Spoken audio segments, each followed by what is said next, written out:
हम्म। Live streaming already done. हाँ अभी, लेकिन अभी लाइव नहीं किया मैंने। तो लाइव कर दो ना और सॉन्ग चला दो ना। हाँ वो तो चल रहा है ना क्या वो। सॉन्ग? हाँ वो तो नहीं पहले से ही तो चला। चेक सॉन्ग करिए, उसको प्ले सॉन्ग नहीं करिए। चल रहा है।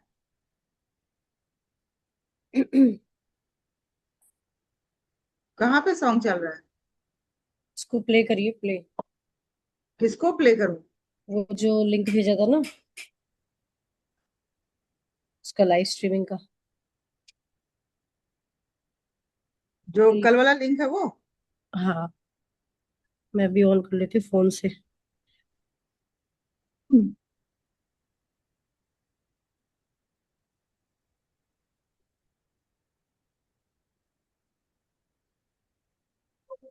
चल रहा है ना? Just a minute.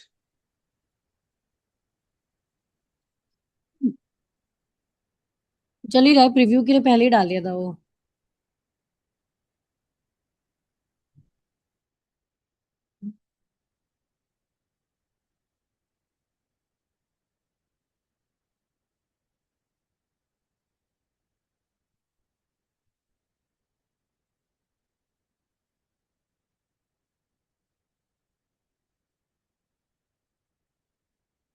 अच्छा हाँ।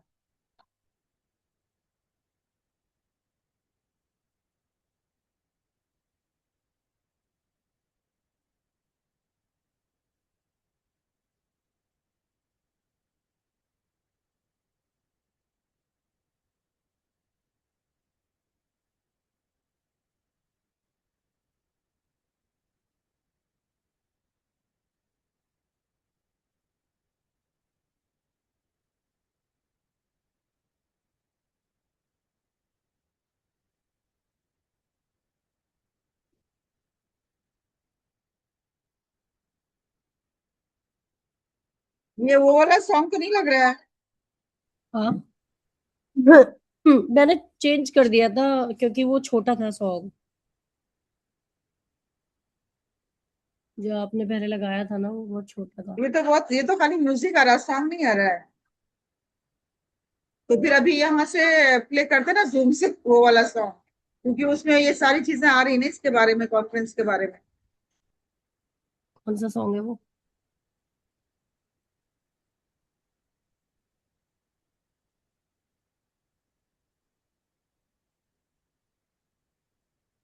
सॉन्ग कौन सा है वो? अरे वो इसका जो कल भेजा था तुमको कैनवा में, हम्म। जो आपका ने कहा था ना डाउनलोड करके दो, तो मैंने 1 से लेके 137 तक डाउनलोड करके दिया था। है मेरे पास, है, मैं शेयर कर देती हूँ। भेज दीजिएगा।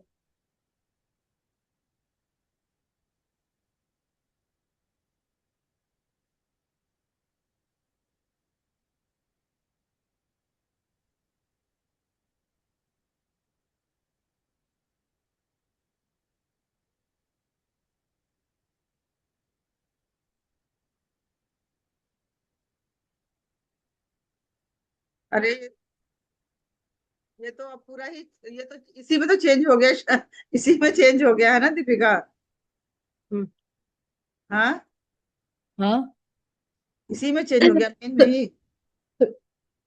एक मिनट, मैंने इसको डुप्लीकेट किया था, देखती हूँ।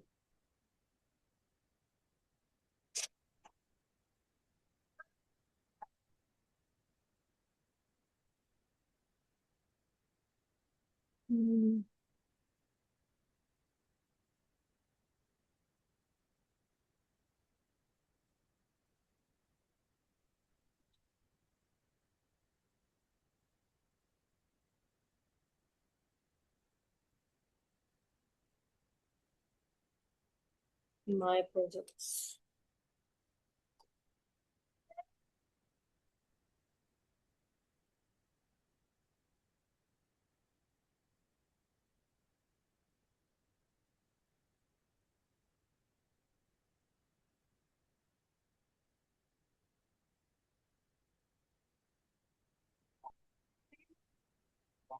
ये वाला है क्या? ये वाला है क्या? Standing together, ये वाला है ना? टेक यही है एक्शन। ना, बस। ये आपने कैनवस ही लगाया था क्या?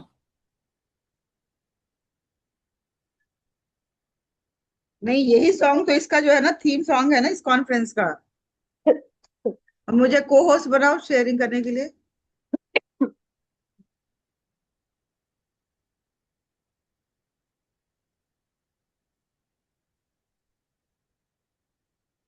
शेयरिंग इसमें कह रहा है कि शेयरिंग वो है। हो गया, देखिए। हो गया?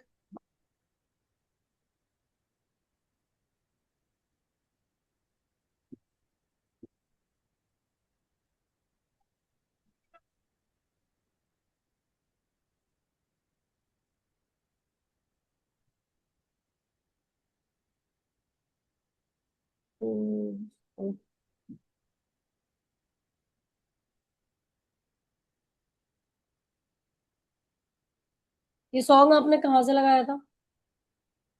ये तो एआई से जनरेट किया है ना। नहीं, सॉन्ग सॉन्ग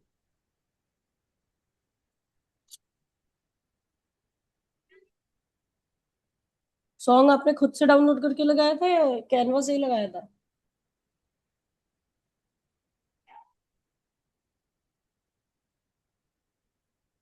हाँ मैम। हाँ, सॉन्ग आपने कैनवा से लगाया था या खुद से डाउनलोड करके लगाया था? उस पहले तो एआई से जनरेट किया था। उसके हम्म, उसके बाद फिर कैनवा पे उसको वो किया था, आ, इंपोर्ट किया था। फिर उसके बाद तो कैनवा में इंसर्ट कर दिया। तो मेरे कैनवा पे तो इंपोर्ट नहीं आएगा ना, आप एक बार लगा दीजिए song.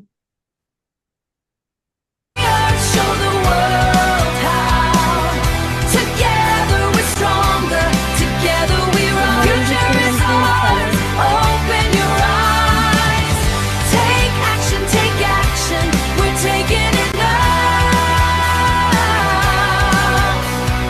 Cool the earth, we're breaking the vow. From the cities to the seas, every voice, every dream. Good morning, Dr. Alima, and all the best. Good morning, thank Thought you very green much. ambassadors here to stay. I have another session, individual session morning Take 6 to 7. action. But I will We're wind up at taking it 6:30. now. Cool the earth. What are you saying? I have another session 6 to 7 every day.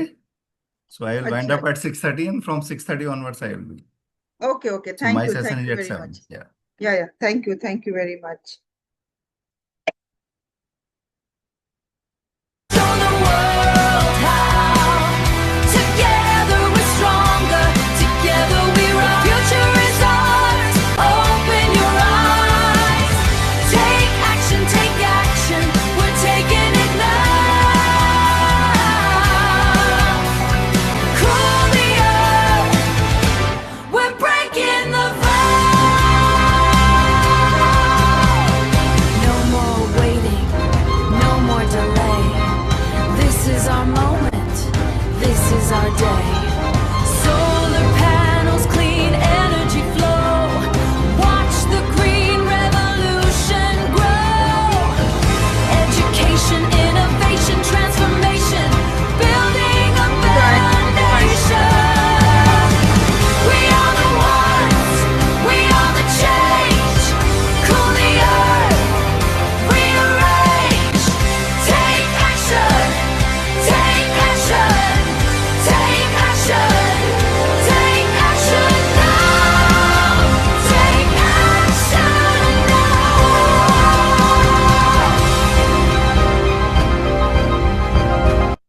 तो दीपिका, आप इसको जो है ना zoom को live कर दो ना वहां पे। Deepika, yes ma'am. ये अब जूम को उधर लाइव कर दो ना। एक सेकंड कर रही हूँ।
the change.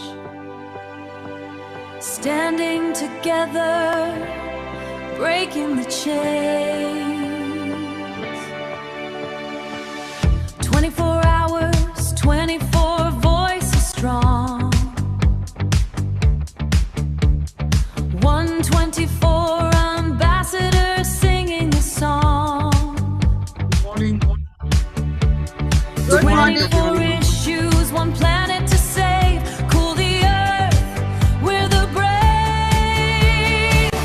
Take action, we're taking it now. Cool the earth, show the world how. Together we're stronger, together we rise. Future is ours, open your eyes. Take action, we're taking it now. Cool the earth, we're breaking the vow. From the cities to the seas, every voice, every dream. Thought green ambassadors here to stay.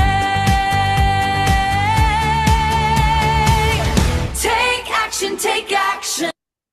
Anjum and Dr. Chinnu, please let us check the video. Switch on your video. Let's see that.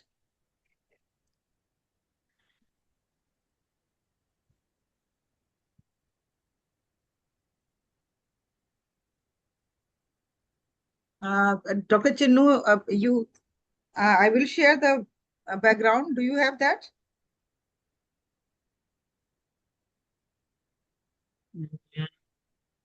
Yesterday you sent me. Need to put that one, is that?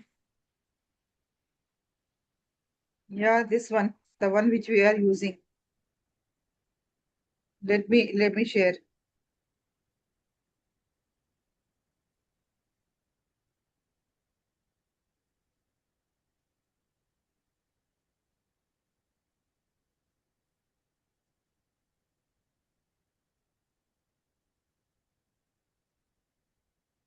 Yes, I shared with you now. Anjum, where is the student?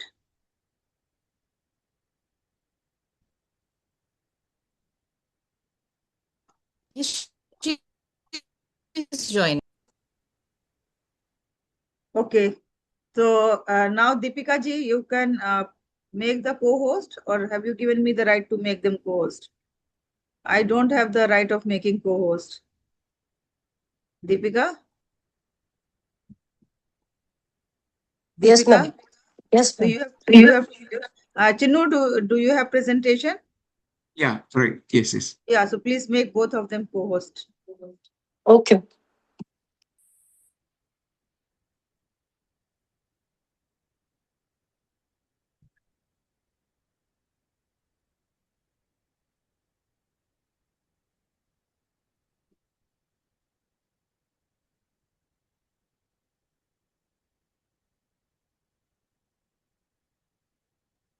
Yes, I make the co-host to both of you. You can start sharing.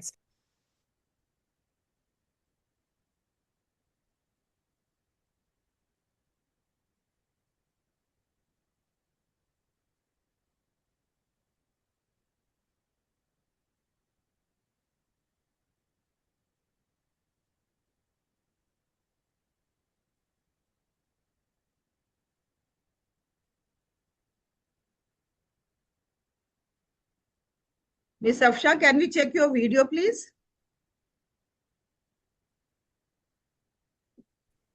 She's in the waiting room, I can see. Yeah, she is here. So we have to rename, and we have to put our session first and then our name. So 1 dash our name.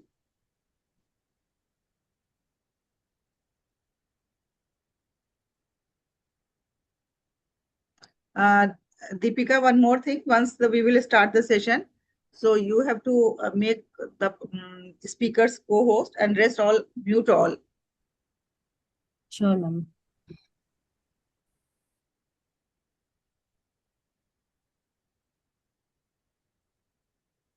Chinnu, are you able to do? So I think some setting.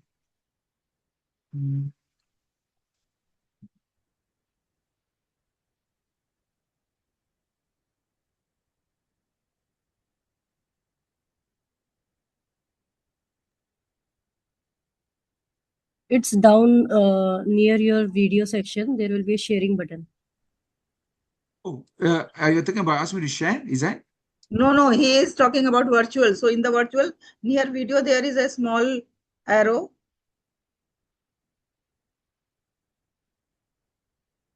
Near video, there is small arrow. You have to click that. And then you can go to video and effect setting. Right side, there is a small arrow near video. Yeah, then go video and effect setting.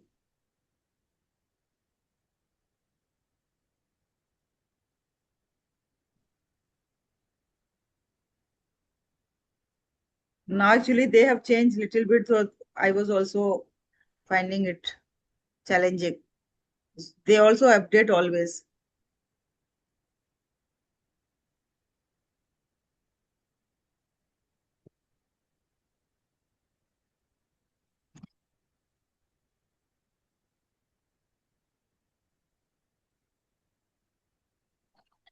So all four of us, those who are in the first session, so we will keep our videos on while others will keep their videos off.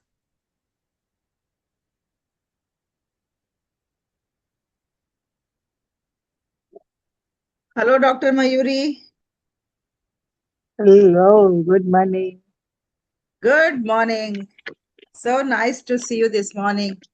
Mayuri, do you want to check your background video? Yeah, Have you that's already what I'm seen? just checking that. Just give me a minute. Ma'am, please allow Afsha because she's still in the waiting room. Yeah, now she's there.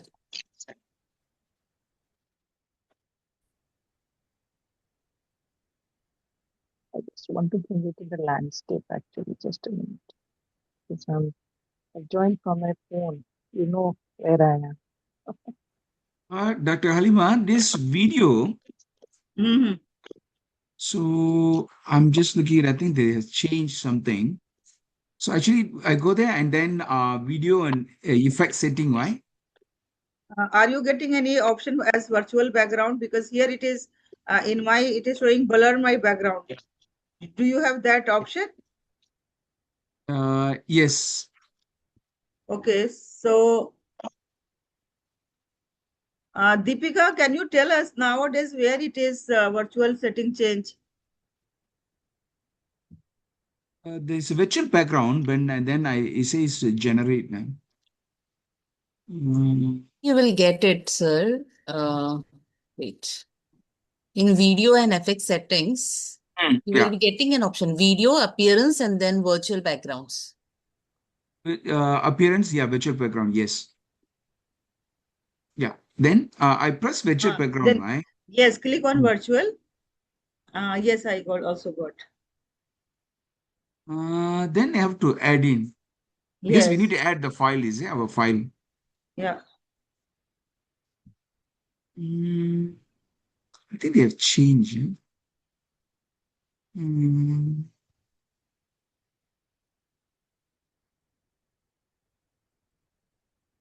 दूसरों को बताते बताते मेरा खुद का ही गायब हो गया. Okay.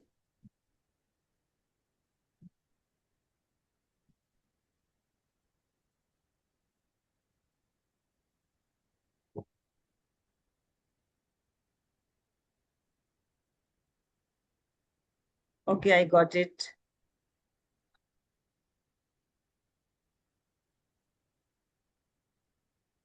You just scroll down, so whatever background you have, it will come. So you can select out of that. No, the file you sent to me is Hmm. my desktop. I need to put the one, right? Yes, you have to put in this.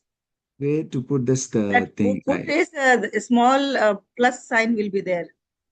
Where is that plus sign, Anjum? No, because the file just now I Yes, actually put add it to image. It will say add image, and there you have to add this background. You have to select it from your laptop. yeah. Where is oh, okay. There's a plus sign. Okay, let me Got it? I'm trying to still run it. Afsha, can we check your background, please? Afsha? She's there. She has joined from mobile. Okay, so she will be using your laptop at that time? Yeah. Okay, I so sign. Press the plus sign. It's still reading. no, there will be image and video, two options. When you click on the plus sign, two options will come, image or video. Yeah, image. Mayuri जी आपका background Mayuri जी laptop से आपने नहीं join किया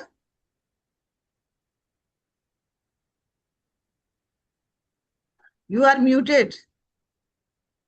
I said you send me the background, I'll just add it. It is in the group. No, you are not in the group. No? We send the message to join that group, our sustainability group. No, I think no, I haven't received any such message. Just let me check 1 second. No, you had separately sent me the link. No, I did not get any message. No. Okay, I think we sent this message on the mail. The office has sent on the mail. So I did not yes, get yes, any message. you know, wow, early morning victory. Yes, yes, yes. This morning learned something because I don't use background. Sometime I didn't use, so now Yes. there is a change. Okay, Deepika, now we are ready. You can mute others and highlight all three of us. Can I have the background so that I can hurriedly put it? I sent on the WhatsApp and now we are starting. My dear, it's already 6 o'clock. So we'll mute the other participant except one.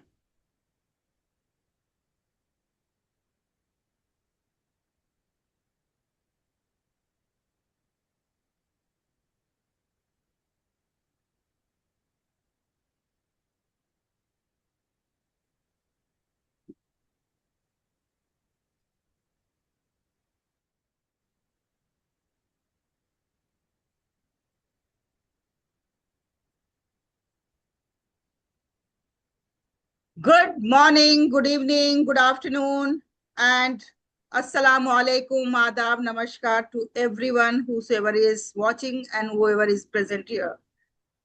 Distinguished guests, respected speakers, global participants, and the young torchbearers of tomorrow. Today, we don't merely begin a conference, we begin a collective awakening. This is the 7th edition of a journey that has crossed borders and cultures and continents with one powerful purpose: to protect our planet and preserve peace. Ladies and gentlemen, today we do not gather for an event, we gather for a purpose that is greater than all of us, a purpose that is urgent, a purpose that is calling every human heart on this planet. Look at our earth, once a cradle of harmony, balance, and beauty. Now it whispers in pain. The forests are thinning. The oceans are rising. The air is struggling to breathe. And somewhere in this world, human hearts are restless. Conflicts continue. Divisions deepen. Peace feels distant. But today, right here, we choose differently. Stand at a moment in history where we must ask ourselves, are we just witnesses or are we change makers? Will we talk about sustainability or will we live it? Will we hope for peace or will we create it? Because the truth is simple and powerful. The truth is very simple and powerful. There can be no peace on a dying planet and no sustainability future without peace. Today's conference is not just a discussion, it's a declaration that we will not wait for change. We will become the change. Let us pause just for a moment. Close your eyes if you can. Think of a child who deserves clean air to breathe, pure water to drink, a world without fear, a future filled with hope. Now ask yourself, what kind of world are we leaving behind? We are not powerless. We are not too small. Every action matters. Every voice matters. Every choice matters. A tree planted, a conflict resolved, a kind word spoken, a conscious decision made. These are not small acts. These are seeds of transformation. Today, we invoke not just words. We invoke commitment. We invoke courage. We invoke responsibility. Let this gathering become a turning point where ideas turn into action, where awareness turns into accountability, where intention turns into impact. Let leaders lead with wisdom. Let youth rise with passion. Let educators inspire with purpose. And let every individual live with a promise to protect, a promise to preserve, a promise to bring peace.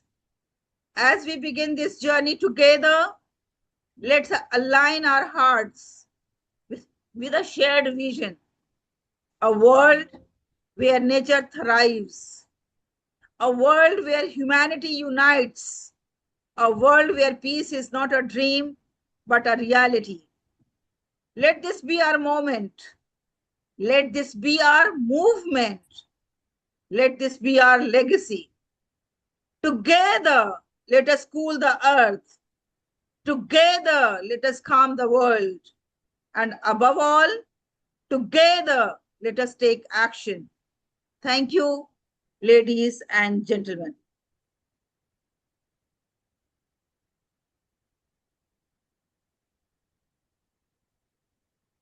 Now it's my responsibility to invite the moderator for the first session.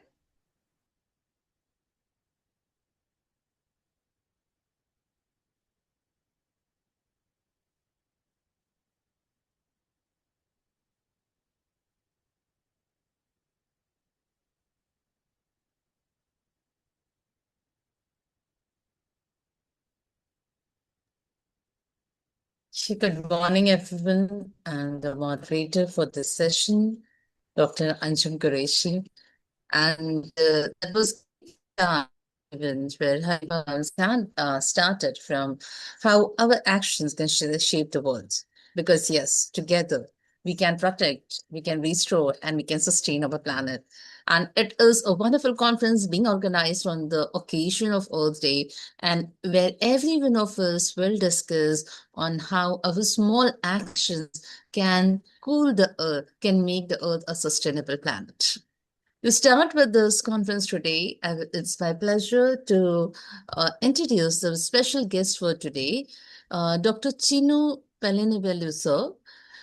He is a highly accomplished finance and governance professional based in Singapore with over 20 years of experience in audit, financial reporting, taxation, consulting, and risk advisory across public practice and commercial sectors. He serves as a managing partner for Stanford Assurance Group, and he is a qualified professional with multiple global credentials alongside extensive academic and industry contributions as a faculty member and trainer. He is deeply engaged in community service, board advisory roles, and nonprofit governance with a strong commitment to lifelong learning, capacity building, and creating positive societal impact through education and professional excellence. So it's my honor to invite Dr. Chinno for further remarks. Good morning Over to to you, everyone. Good morning to everyone. Can you hear me? Good morning. Yes, we can. Morning. Thanks, Anju, for your introduction. Let me just put up my slide.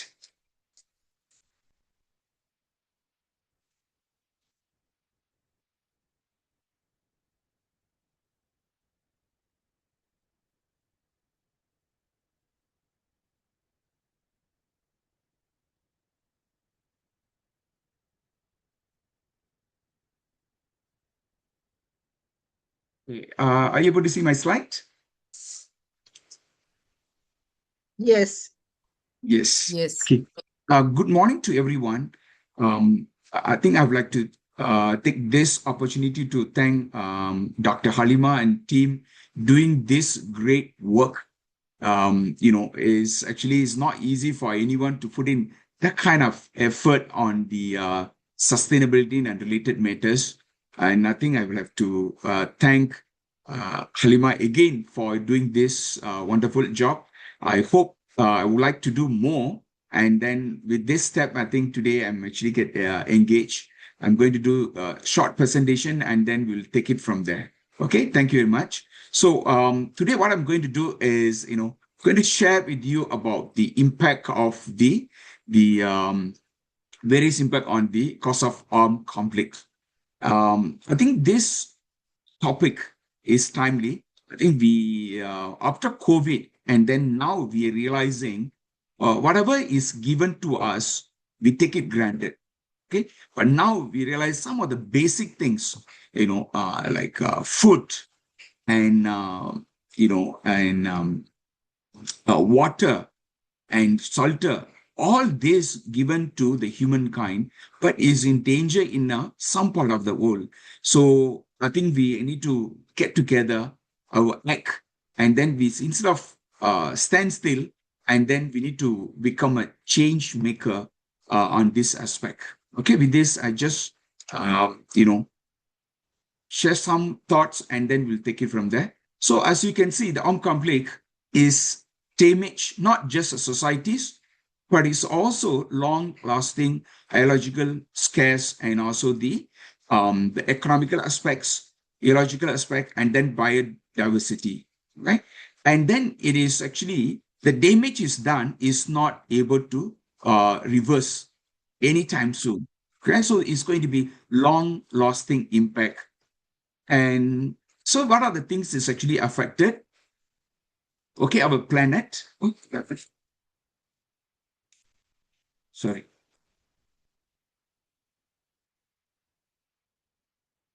It's like disappear. Are you able to see my slide? Yes, it is there Okay. on the Yes. screen. It's there, yeah? Yes. Okay. So the first one is actually the habitat destructions.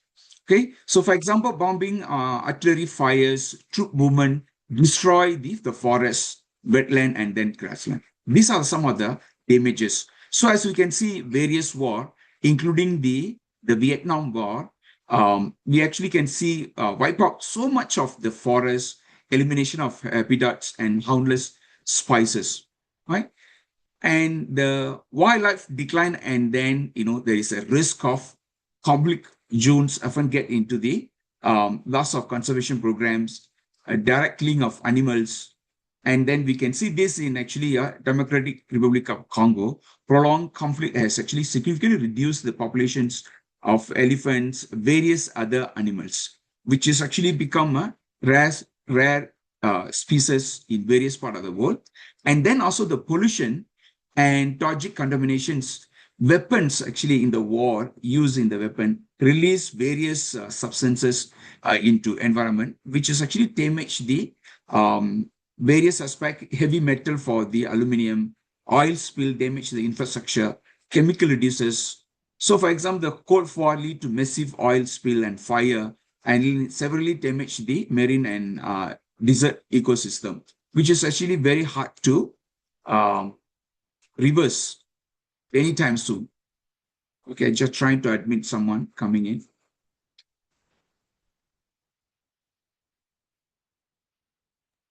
We will admit them. You carry on, please. Yeah, okay. So land degradation, soil damages. So war actually lead to, various damages to the soil. Military vehicle compact soil, destroys the vegetarians and accelerate the erosion.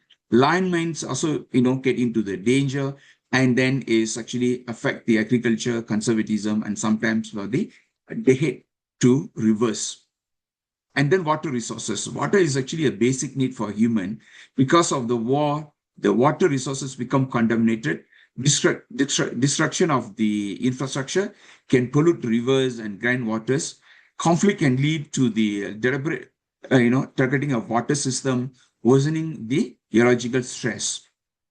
And then destruction of the conservatism effort. Okay, so those areas actually protected lost funding, and then over the war, it can be damaged.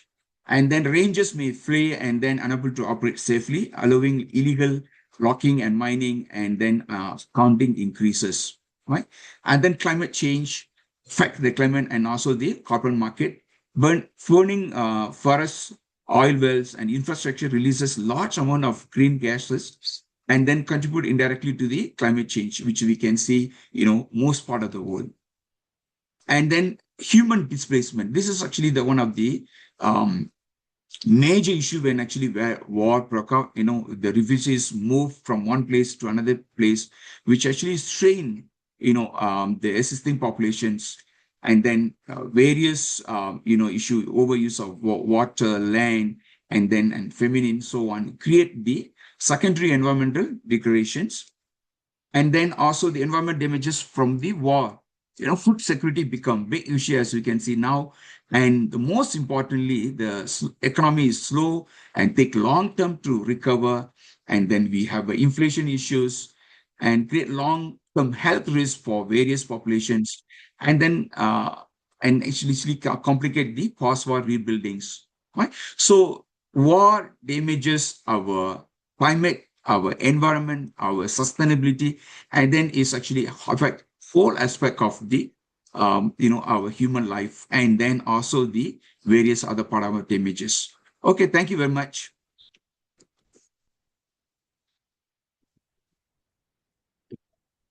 Thank you, Dr. Chinno.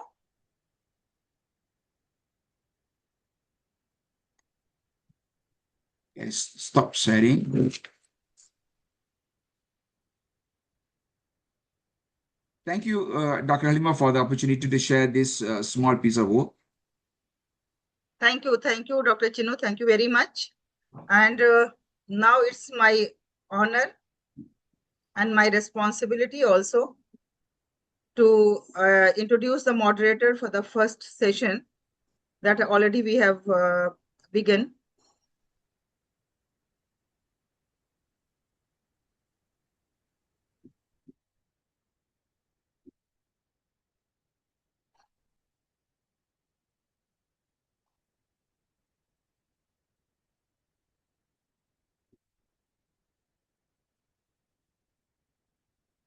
So my dear friends, in the first session, as we all can see on the screen, that we have Dr. Chinno as a special guest, and we have Dr. Anjum Nazir Qureshi as a moderator. I am one of the speakers, and we have Afsha Qureshi representing the Youth Voice.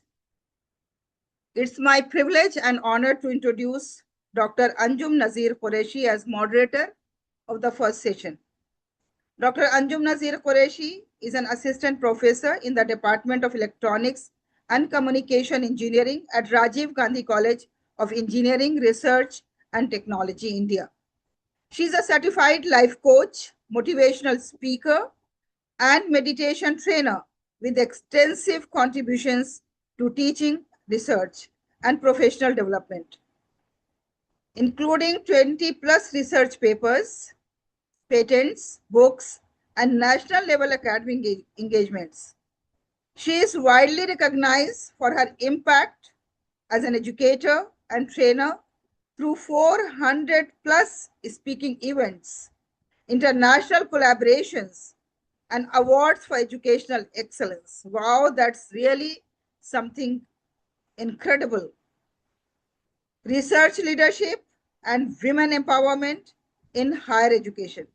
Ladies and gentlemen, put your hands together and let's welcome Dr. Anjum Nazir Qureshi as the moderator of the first session. May I request Dr. Anjum Nazir Qureshi to present her thoughts on this crucial topic, that how prioritizing humanity, ending wars for planetary survival is important. Anjum, over to you, please. Thank you so much, ma'am. And yes, of course, this is a very crucial topic. We can say that we talk about ending war for planetary survival. Now, when we speak about the wars, we think about so many other things. We think about environment, we think about our health. But I think, yes, we need to also talk about humanity. Because, yes, in this presentation, when I talk about why we need to prioritize humanity and why we need to end all the wars that is going on. So I would just like to reflect in next few minutes that there is a very, very urgent need to end the conflict so that we have a sustainable future. We are leading our life today, but if we don't control the wars that are happening, it is going to be very difficult for us. Yes, if we talk about human survival, it is linked to peace. And if we just look at our everyday life, if we don't have peace in our home, how can we live? If we are,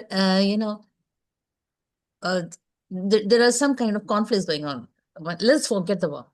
Just at home or at the workplace.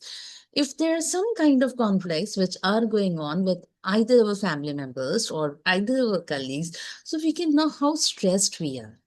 We feel very stressed, and sometimes we may even lose our emotional balance and we are not able to do our task easily. So when we talk about the world, you can just see, we can just multiply the stress by the millions and millions of people who are existing on this earth. So yes, human survival, it is linked to peace, and this peace starts right from us, and it starts right from the home. The second thing that we always talk about is the war. It impacts our environment, it impacts our economy, and finally, it impacts the society. So the wars, when they are happening between two countries, it is not only the two countries that are getting affected, but it is the whole world that is getting affected. Sometimes we cannot see direct impacts of it, but of course, indirect impacts are always there. So there is actually a need to prioritize humanity always. So in the next slide, just stop going. Yeah. The cost of war. Of course, the first thing that we see is there is loss of lives. That, I think, that is the greatest loss that we have. There are many innocent people who lose their lives in the war. Though the war is being started by two political leaders of the country, but there are many, many innocent people who don't even know sometimes why the war is happening. We must have witnessed so many wars nowadays. It's loss of lives. Many people have to leave their country sometimes for their own safety to have better lives for their children. Sometimes they even leave the country, and we know how difficult it is. And with this, mental trauma and instability comes in. Because when we see, as you said, that when I was introducing, even in the first, even we have a small conflict at home, sometimes it is very stressful. So we can understand when there is such a big thing going on in the country, how difficult it will be. Because due to the economic losses that we are happening, and when we lose our near ones, so there, yes, we undergo a lot of mental trauma according to that. And of course, economic burdens will not be on a single person. Economic burdens will be on the nations because there is a lot of destructions that is going on. People lose their lives. Buildings are destroyed. Roads are destroyed. Bridges are destroyed. So we can say the economic burden on the countries get destroyed. Environmental aspects, if we see, there is destruction of forest and ecosystems. Because, yes, of course, it will be. The destruction of the forest and the ecosystem, it can be happening in different ways, not only just by some attack, but yes, the kind of pollution that goes on with this. So the forest, they sometimes get burned and many other things. And water and soil contamination is there. Because the emissions that are happening due to this war, they will contaminate the water and soil. In fact, if we can just have a look at the different wars, the kind of emissions were there. And there are countries who, even after years of the emissions that went on, they are unable to come out of it. Loss of biodiversity. Yes, sometimes we only think that the humans lose their life, but we sometimes we just forget about this biodiversity, because when the wars are happening, it is not only the humans that are losing their lives, but there are many other living beings, many other organisms, the plants, animals, birds that are losing their lives, that are losing their habitats. So it is not only the humans that are getting impacted by the war, but it is everything, each and everything that is around us that is losing its existence on this, or that whose existence is affected. If we talk about war versus climate action, yes, of course, these wars have a very great impact on the environment. It has a great impact on the climate. And when we are talking about this climate action, we need to understand all the kind of military activities that are going on, they are increasing emissions. These are not just the emission like when some missile is fired or some kind of firing has been done. It is not only that emission, but if you talk about how the different aircrafts, they are moving from one place to the other, the people, the military people, they are moving from one place to other. So even that small act of going from one place to other, it is also increasing emissions. So when we think when we are into this war kind of situations, actually we just forget the kind of sustainability goals. Well, one of the sustainability goals, it talks about peace. We never understand how the small activities, how this wars and its-related activities are shifting our focus from the sustainability goals. There, because only our survival becomes more important. There, we just come out of this as we want to have peace, we want to have a good environment, we want that every one of us should be having a clean air and clean water for that. So we just come out of that. And yes, of course, if you look at the climate change today, where we are talking about that 1.5 degree centigrade of rise, if we don't control it, this climate crisis will worsen, and we won't be able to control this. And root causes of conflict, if we see, it is not about just the conflict that that causes the war, but it will have many other things, as I said. Yes, of course, resource scarcity will be there. These resources, obviously, the basic resources that we need good food, good water, that will be at scarce. And also the minerals that we are having, even the minerals will get destroyed. The forest is getting destroyed. The natural minerals that we have, like like the iron, the coal, iron ore, coal, all such kind of minerals that we have. Sometimes even that can be scarce. And now the present war that is going on, yes, I can see in my country where the people are standing in long queues to get some petrol, to get the LPG gas cylinder. So of course that will be there, and political uh, power struggles will be there, because uh, we talk about our life as normal human beings, yes, but there are even others at political level who are trying to solve their own conflicts again. And yes, sometimes we may even struggle because we think that we want someone as a leader who could actually protect us. Inequality and misinformation will grow over here, because the inequality, because again the rich will become richer, poor will become more poor. And yes, because the internet systems and the communication systems are damaged, so people won't be getting right information at the right time. And to all this, yes, there is one thing that we can be doing, that is human-centered thinking. Because before doing anything in this, we need to think everything as a human. We need to realize that the person around us is a human being. For this, the first thing that we need to do is promote global citizenship. It's not that we just don't need to think of ourselves like I am a citizen of India, and so I should be thinking of my country. Now is the time that we think about the whole world that we are living into it. It is not that the persons those who are living in my country are related to me, but the whole world is my home.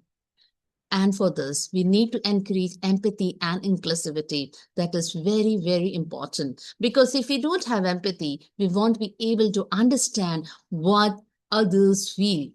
And inclusivity should be there. We should be able to cope up. We should be able to adapt to any situations with any kind of people that we come across. It doesn't matter what their nationality, their caste, creed, anything. We should be inclusive, and we should accept everyone coming into our life as they are. We should be accepting them with their flaws, with their strengths, with their weaknesses. And of course, strengthening human rights is very, very important. So if we talk about pathways to peace, we need diplomacy over application. We need to strengthen the international cooperation, and we need to invest more on education and innovation. Yes, of course, education is a powerful tool to change the world, but along with that, if we want to sustain in this technological world, we need innovation. We need to have more innovation, not just to end war, but we need to have an innovation where the people will think empathetically, and where the people would like to come up with solutions that will protect our world, and at the same time, it will make our Earth a sustainable planet. And of course, being an educator and being a mother, I would just like to give another 1 minute to talk of role of youth and educators. Because yes, youth are peace ambassadors. And we as educators, we can promote critical thinking with the students, so that before doing anything, it is not just about wars, but anything before doing anything, they will think critically and come to solutions. And of course, I always believe that research and innovation is important. So research in encouraging innovation is very, very important among the students. So I would like to conclude by saying that ending wars is essential for survival of each and every person living in this world. And for this, it is not that I need to take an action or you need to take an action, but it is our collective responsibility to take an action on this. And for this, we need to give humanity make humanity the most important thing. If we think of each and every person around us like he's just a human being like me, not as a man or woman or belonging to a specific country, then of course we can secure the future for our future generations. Thank you. Thank you very much.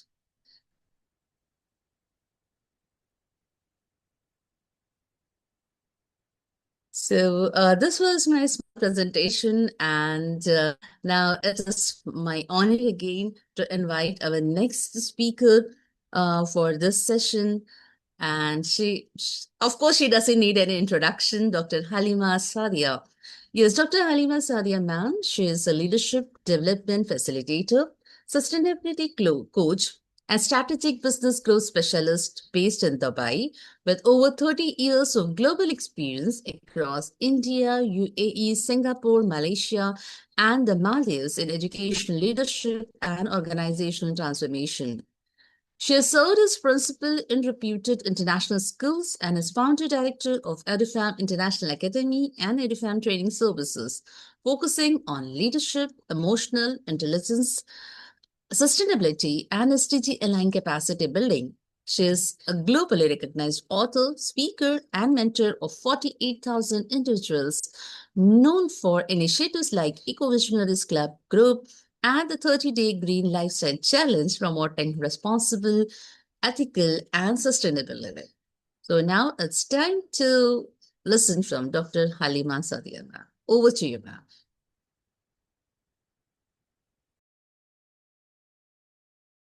And please unmute. Thank you very much, Anjum. It is really a very great introduction that I have received. And I'm going to take care of the timing as well, because on the screen we all can see the timing is given over there, how much time we left for this session. So now we left 25 minutes for this session, and we'll try to complete within that time period. So when let me begin with my personal story, as I'm fond of storytelling.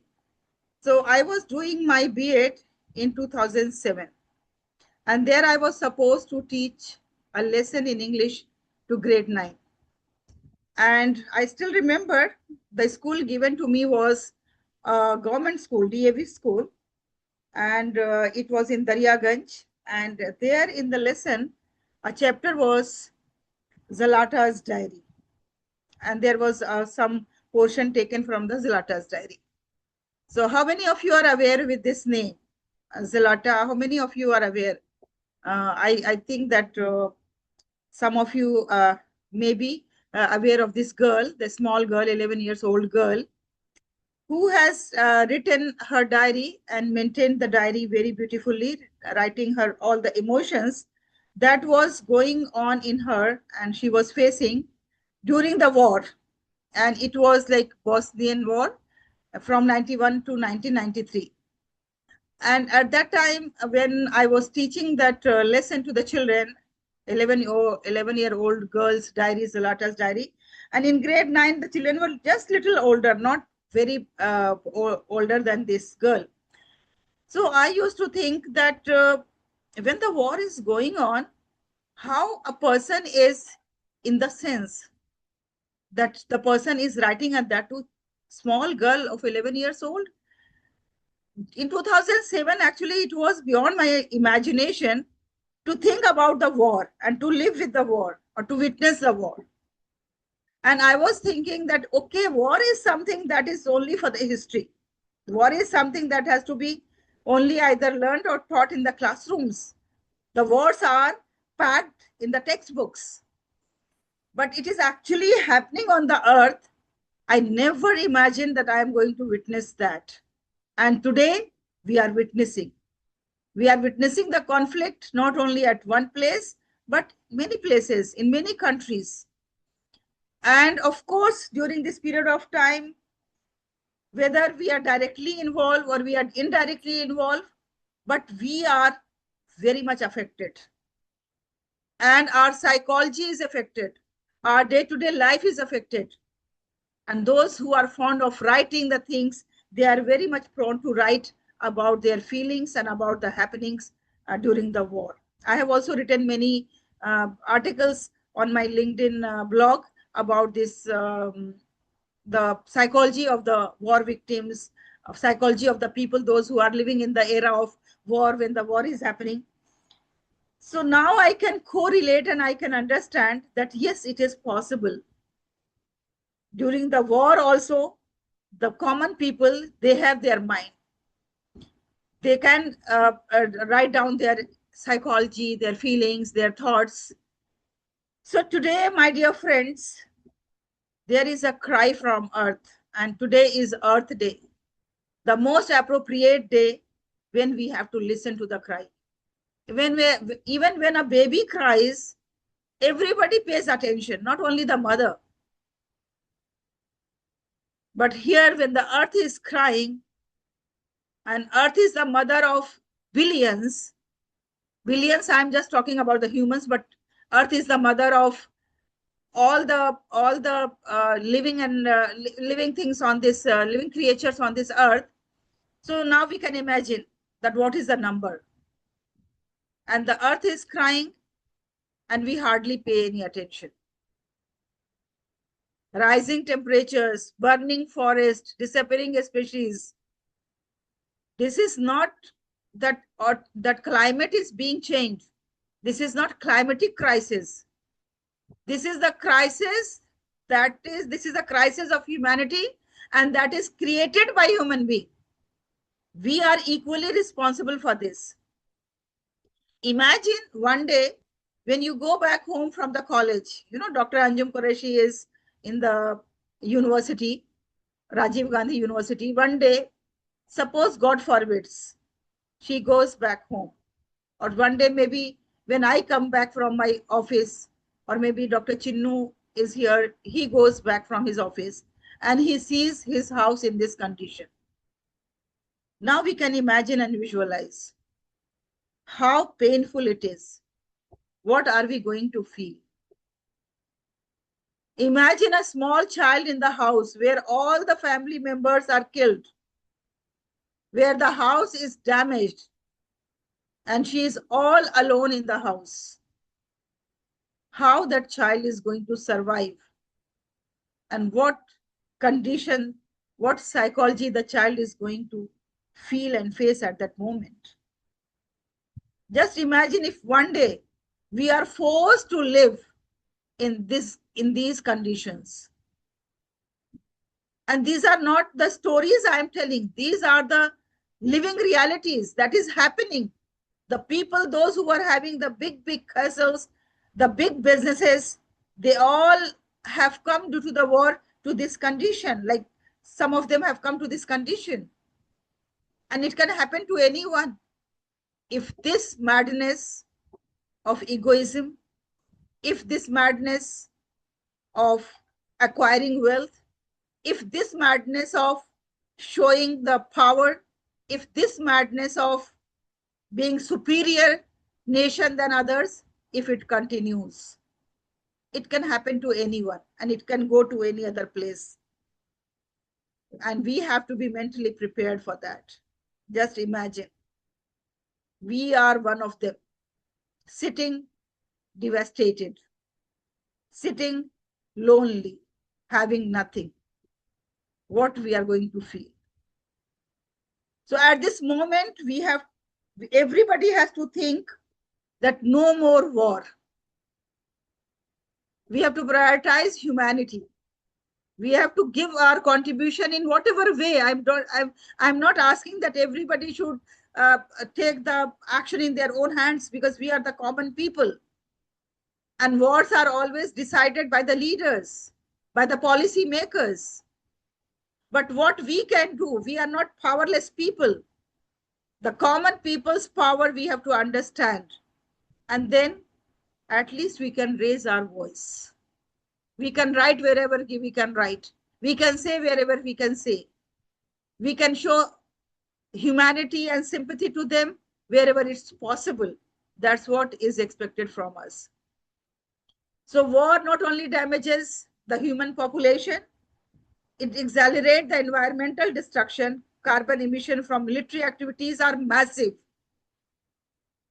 And natural resources are exploited and destroyed during conflict. We still can say that what happened in Japan, in Hiroshima and Nagasaki, still the people are facing the effect of that bombing. So whether it is Ukraine, or whether it is Gaza, or whether it is in Sudan, or whether it is in Iran and Israel, these global conflicts are devastating ecosystems, infrastructure destructions, millions displaced, and that increase the environmental pressure. So my dear friends, we have to avoid the toxic air, water contamination, soil degradation, wildlife habitat destroyed, long-term ecological scars, and last decades. All these are the effects of war. And today we can see how Earth is hurt, damaged totally, and we all need, and the Earth needs our support. We must rise above conflict. Peace is not just ethical.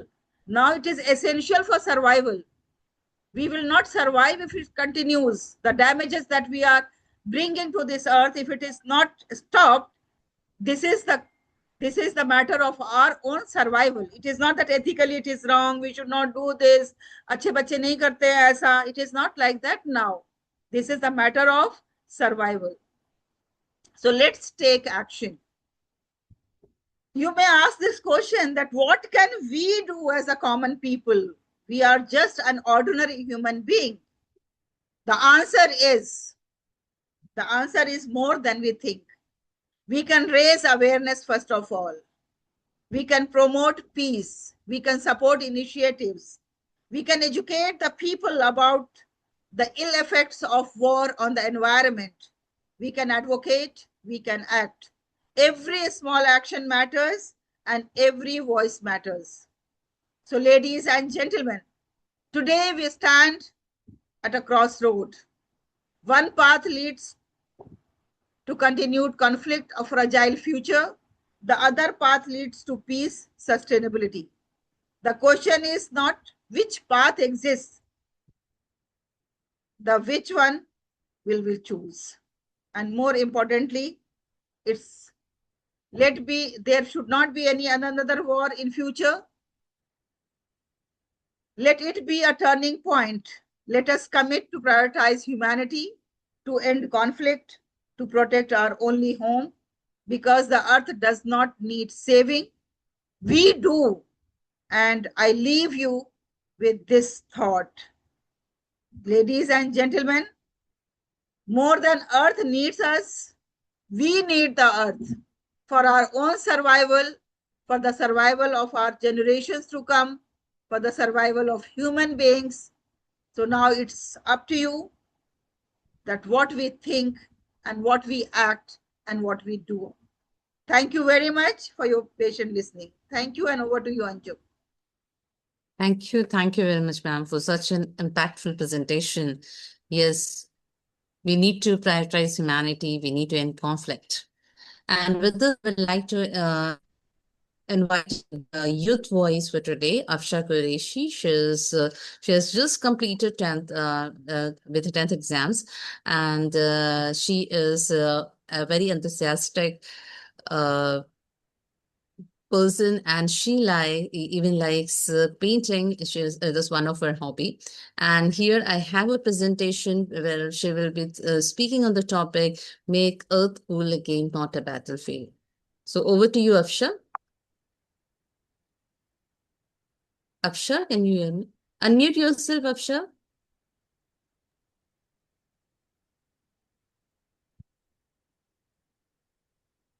Good morning, everyone. I'm Afsha Qureshi, and today I want to talk about something we don't usually connect: war and climate change. In this presentation, I will show how conflict damages our environment, and more importantly, how young people like us can help create a better and more peaceful future. Next slide, please. Next slide, please. When we think about war, we mostly think about human loss and destruction. But there is another side that often gets ignored: the environmental impact. Modern wars consume huge amounts of fuel, destroy natural resources, and shift attention away from climate action.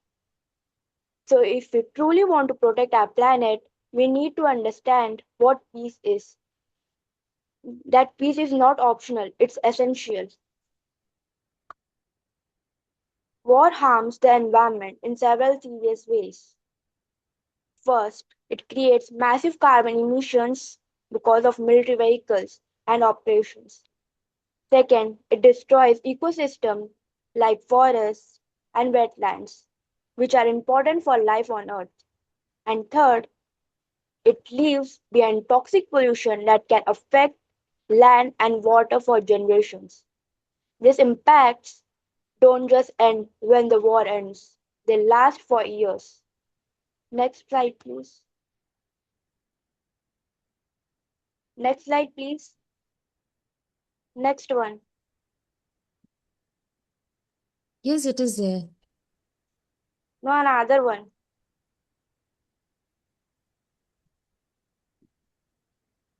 There is a dangerous cycle between climate change and conflict. Wars increase pollution and emissions, which worsen climate change. At the same time, climate problems like droughts and resources shortages can lead to conflicts. Also, huge amount of money are spent on the military instead of solutions like renewable energy. So both problems keep feeding into each other. Next slide, please. Next slide, please.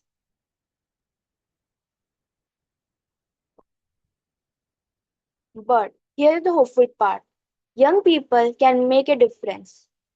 We can promote peace by encouraging dialogue and understanding.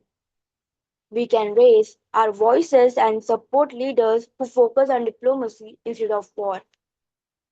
Through social media and education, we can spread awareness about the real cost of conflict. Even small actions can help build a more peaceful world. Next slide, please. Next slide, please. We also have a role in protecting the environment by making simple lifestyle and lifestyle changes like reducing waste or using eco-friendly transport. We can lower our impact. We can also innovate and choose careers that support sustainability. And by joining climate movements, we can push governments and companies to take responsibility because every action matters. Next slide, please. To conclude, we have a choice: a full sustainable earth or a world damaged by conflict. Peace and climate action go hand in hand. As young people, we have the power to influence both. Thank you for listening.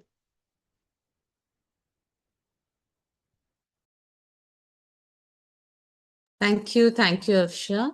Thank you very much for your wonderful presentation. And I think with this, we come to the end of the first session, and we still have some time left with us. So, Dr. Halima? Yes, we have some time, and we can either have the, Yes. if there is any questions to be asked on the theme.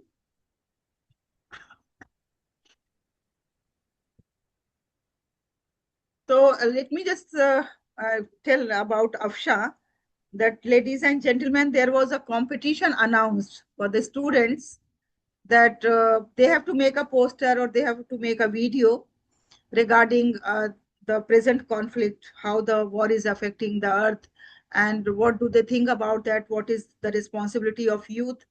And I'm very happy that there were very few entries in this. And among those few entries, Afsha Qureshi is one of them. So naturally, she deserves a big round of applause. And basically, she was supposed to only explain the poster that she has made. It was so beautiful. I was just appreciating the poster, how beautiful it is, created by Afsha Qureshi. But in bonus, not only she has presented the poster, but she has also explained beautifully about the consequences of war and what is expected from all of us during this time. And she also has shown us the poster. We wish her good luck for the future endeavors, because these are the torch bearers of future. They are the ones who are going to directly be affected. Our more than half life, 2/3 of life is already gone. So now we are here on this earth for a few more years. But these people are there for a longer period of time, and their concern, their suggestions, their thought process is really very important. And that is the reason we have included a youth voice in each session, so that we can understand them, we can mold their minds if their mind is not towards sustainability. And thank you very much, Afsha, for being the part of this. Now, ladies and gentlemen, if you have to ask any questions with this panel, session 1 panel, you are most welcome. Welcome, Ms. Suchi.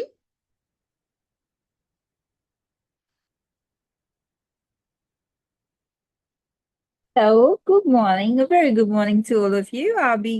I will be actually showing up my face later. I'm out running some errands.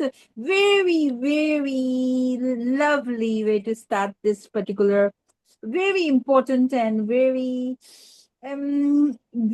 just I would say very important topic. It's very close to my heart. Let's save the earth, guys. Do your part. And very proud of Dr. Halima Sadia for putting in efforts with her team to getting it started. Congratulations, guys.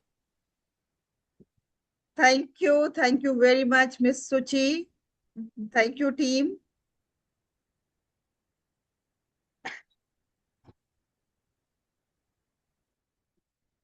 So now, Dr. Anjum Qureshi, it's time to wind up the first session. Over to you. Please conclude.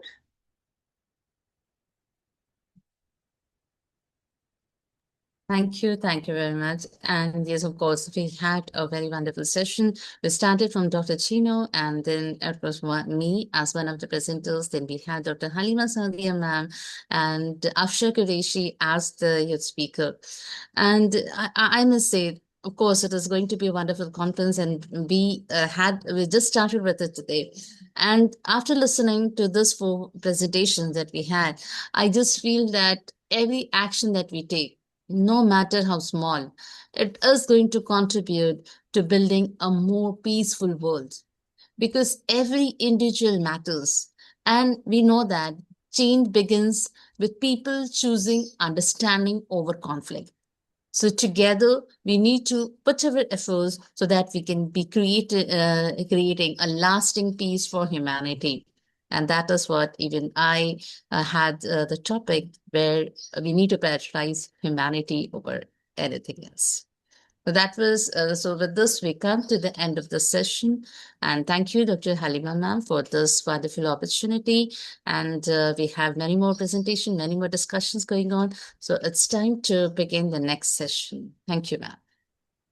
Thank you, Dr. Anjum. And you have moderated the session very beautifully, and all the speakers spoke very well. Thank you very much. Now it's time to move to session 2. Session 2 is headed by Mr. Narendra Singh. Mr. Narendra Singh ji is the moderator for this session, and it's my honor and privilege to speak about Mr. Narendra Singh ji.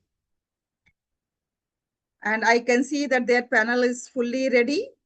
Dr. Mayuri Dutt, Mr. Mohammad Zubair, and Ms. Saman Jabin all are already present in this forum. Thank you very much for joining. So, ladies and gentlemen, Mr. Narendra Singh, he is a Navy veteran.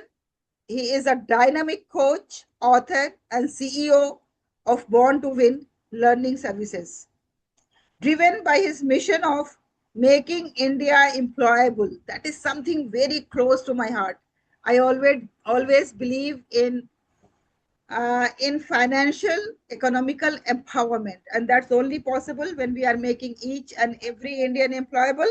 That's what is the mission of Mr. Narendra Singh ji. With a strong focus on leadership, mid-career, and business coaching, he empowers individuals through a value-based want-to-win approach rooted in integrity and empathy. As a speaker, mentor, and leader, he is committed to skilling India and transforming lives through training, consultancy, and purposeful guidance. Ladies and gentlemen, give a big round of applause to Mr. Narendra Singh Ji, who is going to moderate this session. Now over to you, Mr. Narendra Ji. Thank you very much, Dr. Halima. Thank you so much.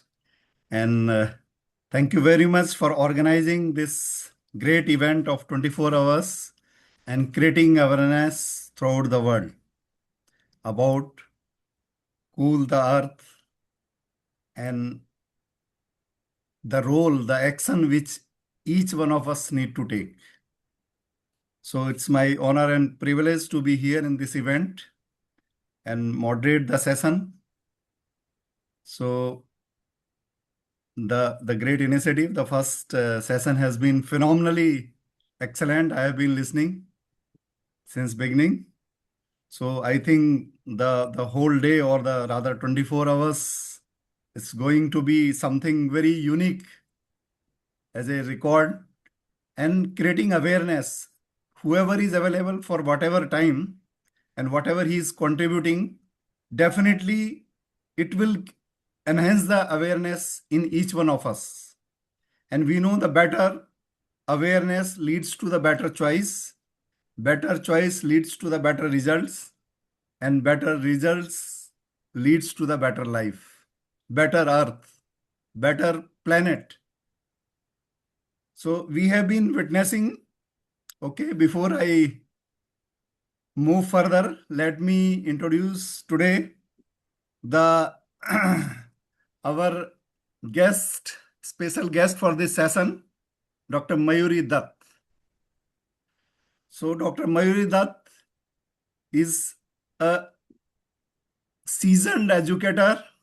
She's an education leader and curriculum strategist with over 35 years of impactful experience in academia and school leadership. She has played a pivotal role in establishing and mentoring CBSE and ICSE institutes across India, integrating innovative approaches like art-integrated learning. With expertise in counseling, human rights, school consultancy, she continues to contribute to building future-ready schools and nurturing a culture of research and holistic education. So we are really privileged and proud to have her here, Dr. Mayuri. And now it is over to you. Thank you very much.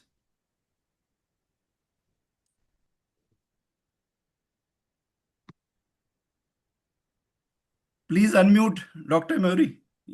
Yeah, unmute yourself. You are muted. Just a minute. Let me fix Okay, it. okay. I think yes. I think, yeah, you got to do, Dr. Halima. I think now I am. Yeah, Good yeah. morning, everyone. Thank you so very much, Narendra Singh Ji, for giving me such a wonderful, beautiful introduction. And all credit goes to Dr. Halima, whom I came to know since long. And we haven't met personally, but we are still friends. A very warm and sunny morning to all who have joined today to commemorate yet another day inscribed as Earth Day. Well, a few days ago, a young student asked me a simple yet profound question. Ma'am, will there be clean air when I grow up? I paused, not because I didn't have the answer, but because I realized that the answer depends on us.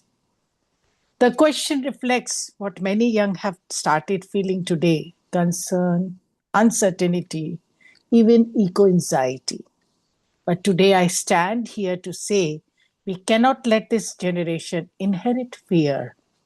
We must help them inherit solutions. And those solutions begin not with grand policies alone, but with the small, everyday choices we make, including how we travel. So today, let us move from eco-anxiety to eco-action. Well, my next story is based on my experience and personal observation. In one of our school campus, a single rule was introduced. Every Wednesday, no vehicle inside the campus. At first, there was resistance, inconvenience, moreover, lots of complaints from here and there. But slowly and slowly, it changed. Students began walking together. Teachers started carpooling the campus. Campus became quieter, cleaner, more connected. Within months, what began as a rule became a culture. No big investment, no complex policy, just a small habit consistently practiced. And that is the essence of sustainability. No perfection, but participation. Let's explore how small travel choices can create big impact on our planet. And a little more efforts and small choices can bring big planetary impact. Like instead of traveling by car, if we choose to walk, as car adds silently to carbon emission and the other contribute quietly to cleaner air, better health, and a lighter planet. Respected dignitaries, fellow educators, dear students, and members of various organizations from all across the globe, we are living in what scientists term the Anthropocene, and an era where human activity has become the dominant influence on climate and the environment. Rising global temperatures, erratic weather patterns, biodiversity loss. These are no longer distant projections, they are measurable realities.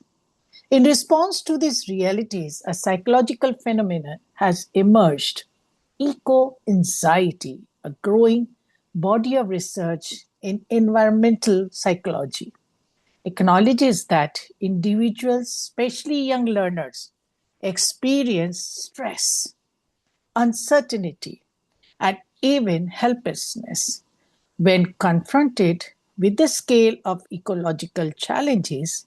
But here lies the turning point: education. Education must transform eco anxiety into eco agency, from awareness to action, from concern to commitment. Sustainability is no longer a choice, it is a responsibility. And yet, many of us feel overwhelmed. We hear about melting glaciers, rising temperature,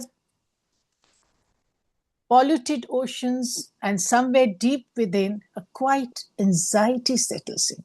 Again, its name, eco anxiety.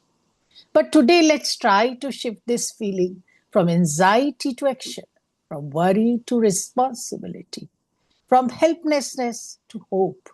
Because the truth is, saving the planet, our Mother Earth, does not always require big revolutions. Sometimes it begins with small, mindful choices. Let's start. The power of small travel choices. Travel is no doubt a beautiful part of human life. It connects cultures, opens minds, and builds empathy. But it also has a footprint, a carbon footprint. Now, imagine this: what if every journey we take becomes a conscious decision? Choosing to walk or cycle for short distance, opting for public transport, carpooling, preferring trains over flights or shorter routes. May seem small, but collectively they create powerful ripples effect. As we are aware that human activities have already caused approximately 1.1 Celsius of global warming above pre-industrial levels, pushing ecosystem closer to critical thresholds. Research increasingly shows that young people across the world feel uncertain and distressed about environmental futures. But here lies the turning point. Education must transform eco anxiety into eco agency, from awareness to action, as I said, from concern to commitment. Worldwide, transport sector is a major contributor to climate change. Transport accounts for nearly 24% of global CO2 emissions from fuel combustion, no doubt a significant share.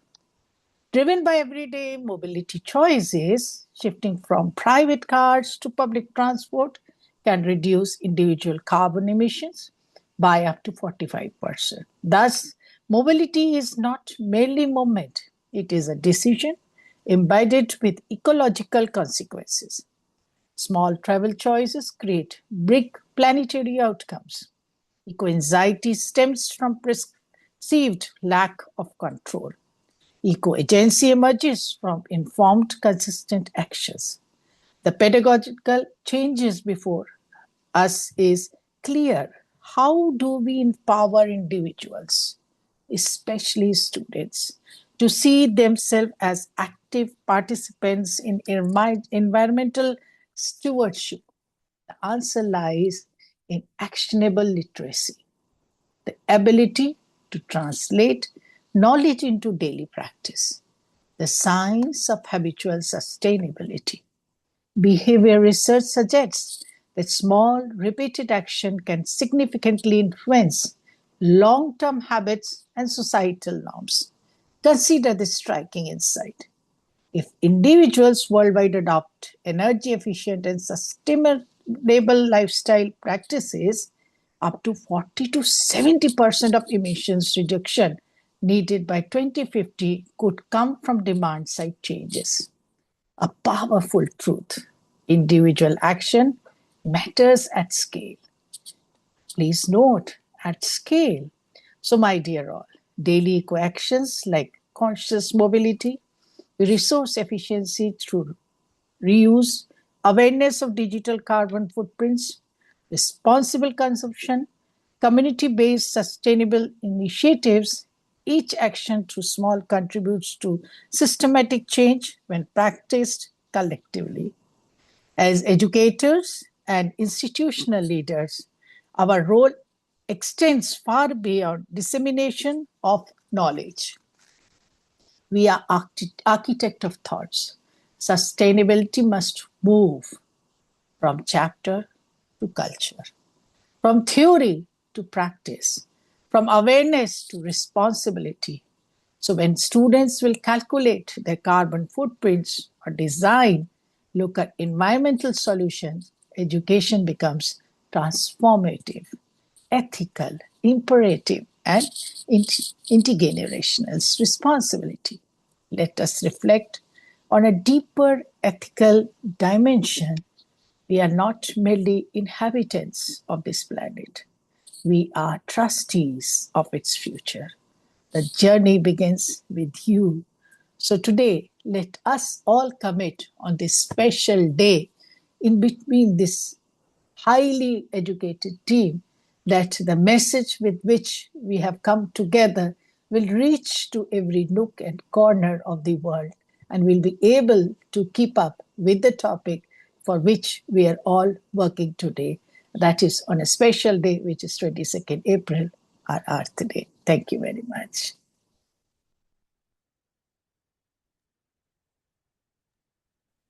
Thank you very much, Dr. Mayuri.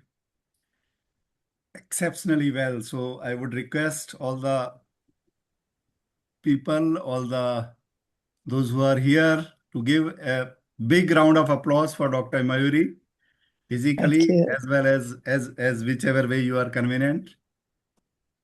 Thank you very much. Thank you so very much, Dr. Mayuri, for such an inspirational and very simple, actionable points. Thank you so much.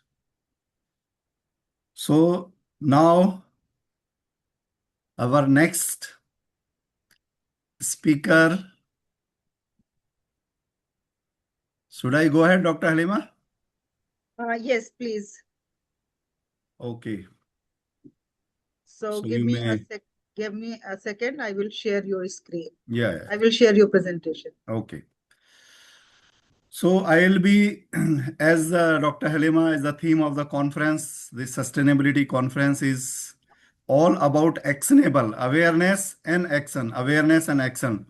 So eventually that is the key. So my focus will be more on to very simple practical things, not to go as a theory part. So our conference is this Global Sustainability Conference, Cool the Earth, Calm the World. See, each one of us, it's the basic nature of, all the creatures and especially the human being to be calm. It means we want the peace around us. We don't want noise.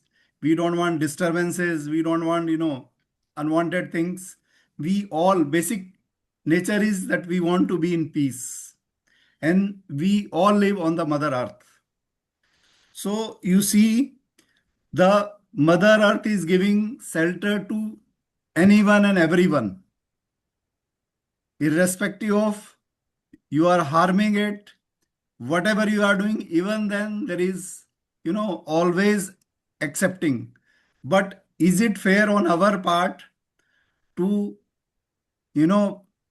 damage or harm our, Mother Earth, the planet on which we are living, which is giving us the air, the water, the food, our all necessities.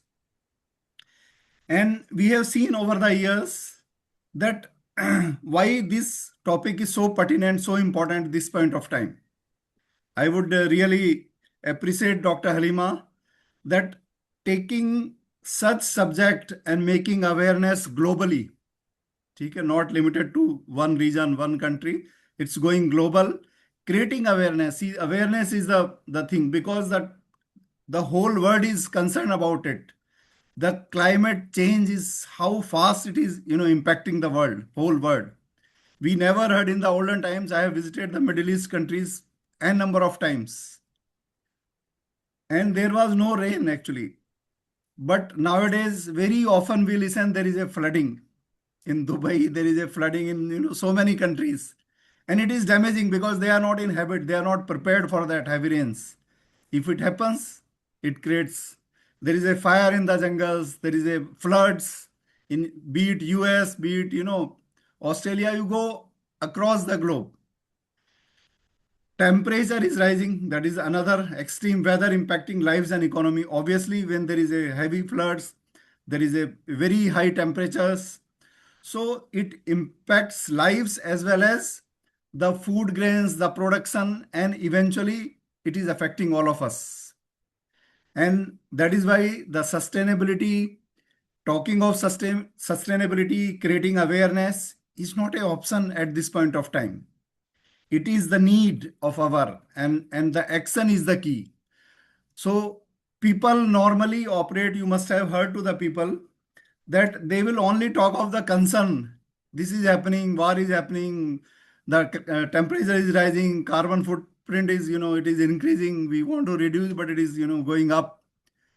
But look, just stop, take a pause and think of it, that what I am doing. If I start taking action on my part, how can I help to reduce the carbon footprint?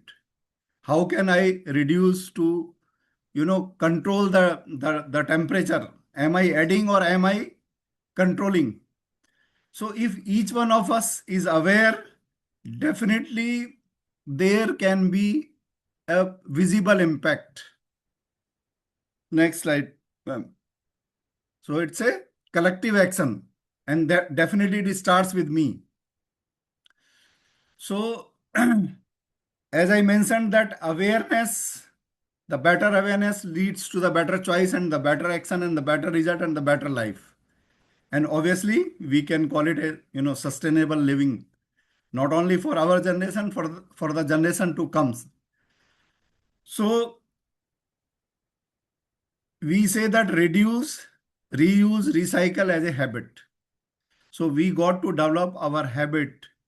I need to develop my habit, that how I can reduce the use of the things. As Dr. Halima also mentioned many times, that buying, especially the ladies will go to the malls or the market and they will buy even whatever is not needed.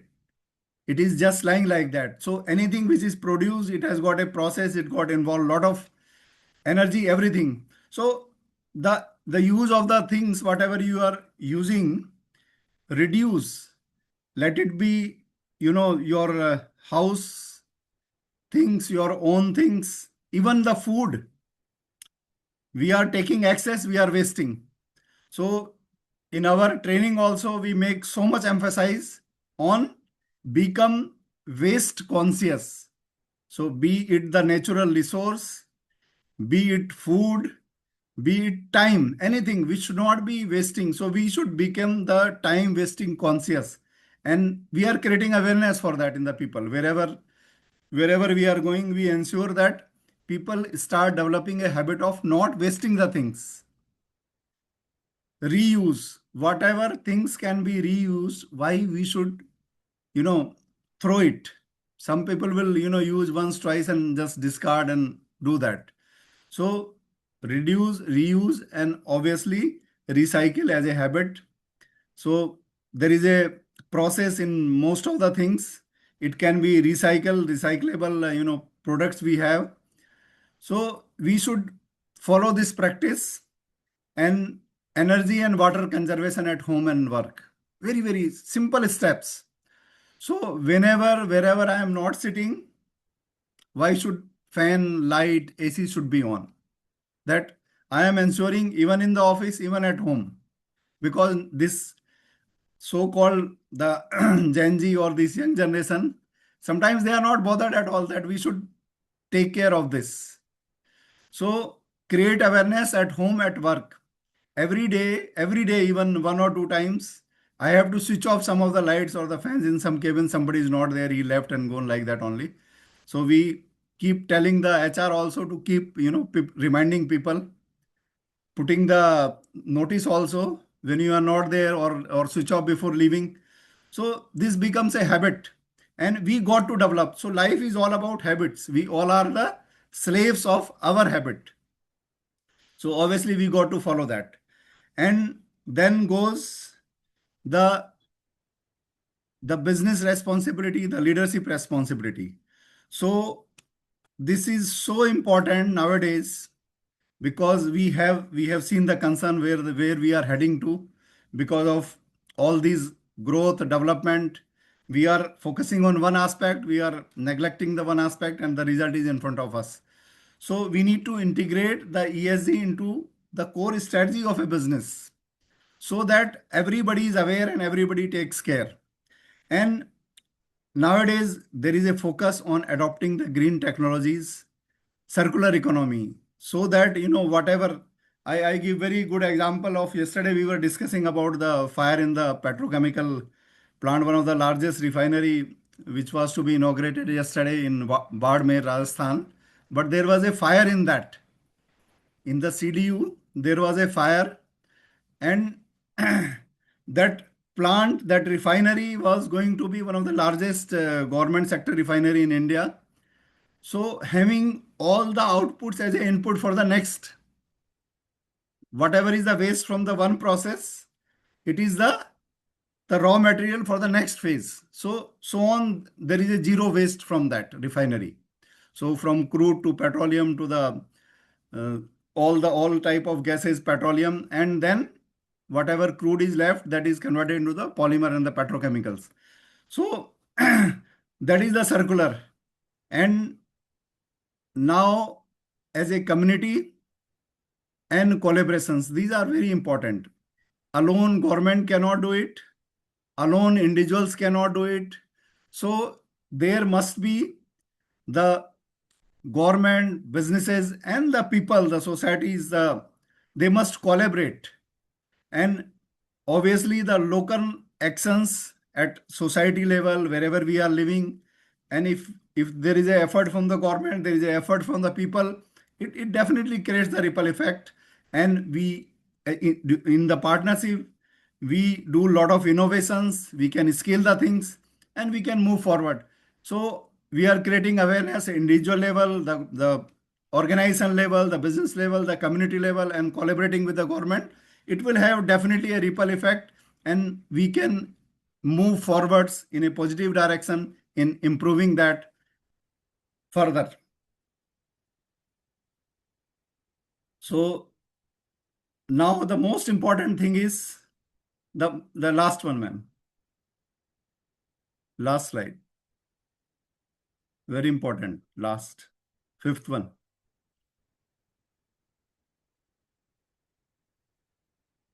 Yeah, mindset. Before this one.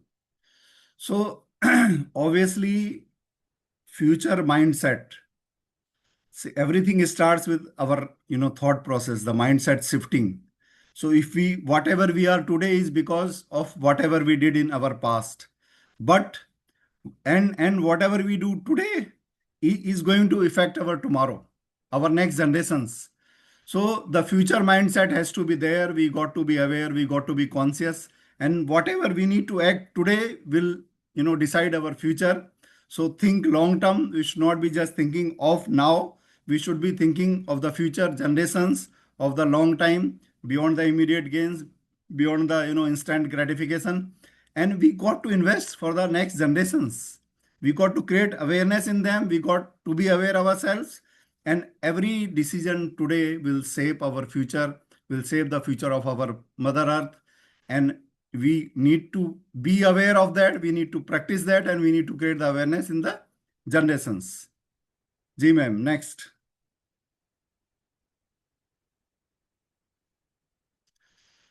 So obviously, we say that we have inherited the earth from our ancestor, but we borrow it from our children.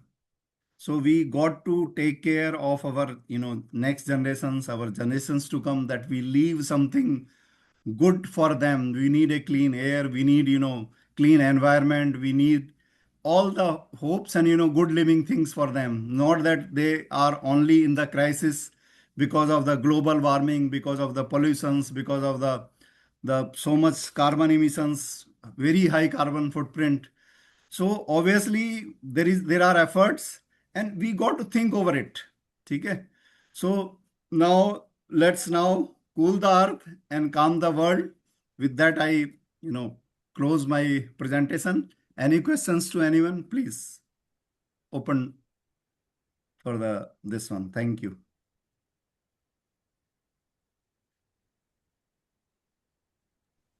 Thank you very much. We will ask the questions at the end of your session. Okay. All right. So thank you very much. Now we have the next speaker, Mr. Mohammad Jubair, Assistant Professor. Let me give his intro little bit in detail. So doing very fantastic job. So Mohammad Jubair is an Assistant Professor of the Special Education Learning Disabilities at Jamia Millia Islamia, New Delhi. And he is an RCI certified professional with NET and JFR in education. He's a global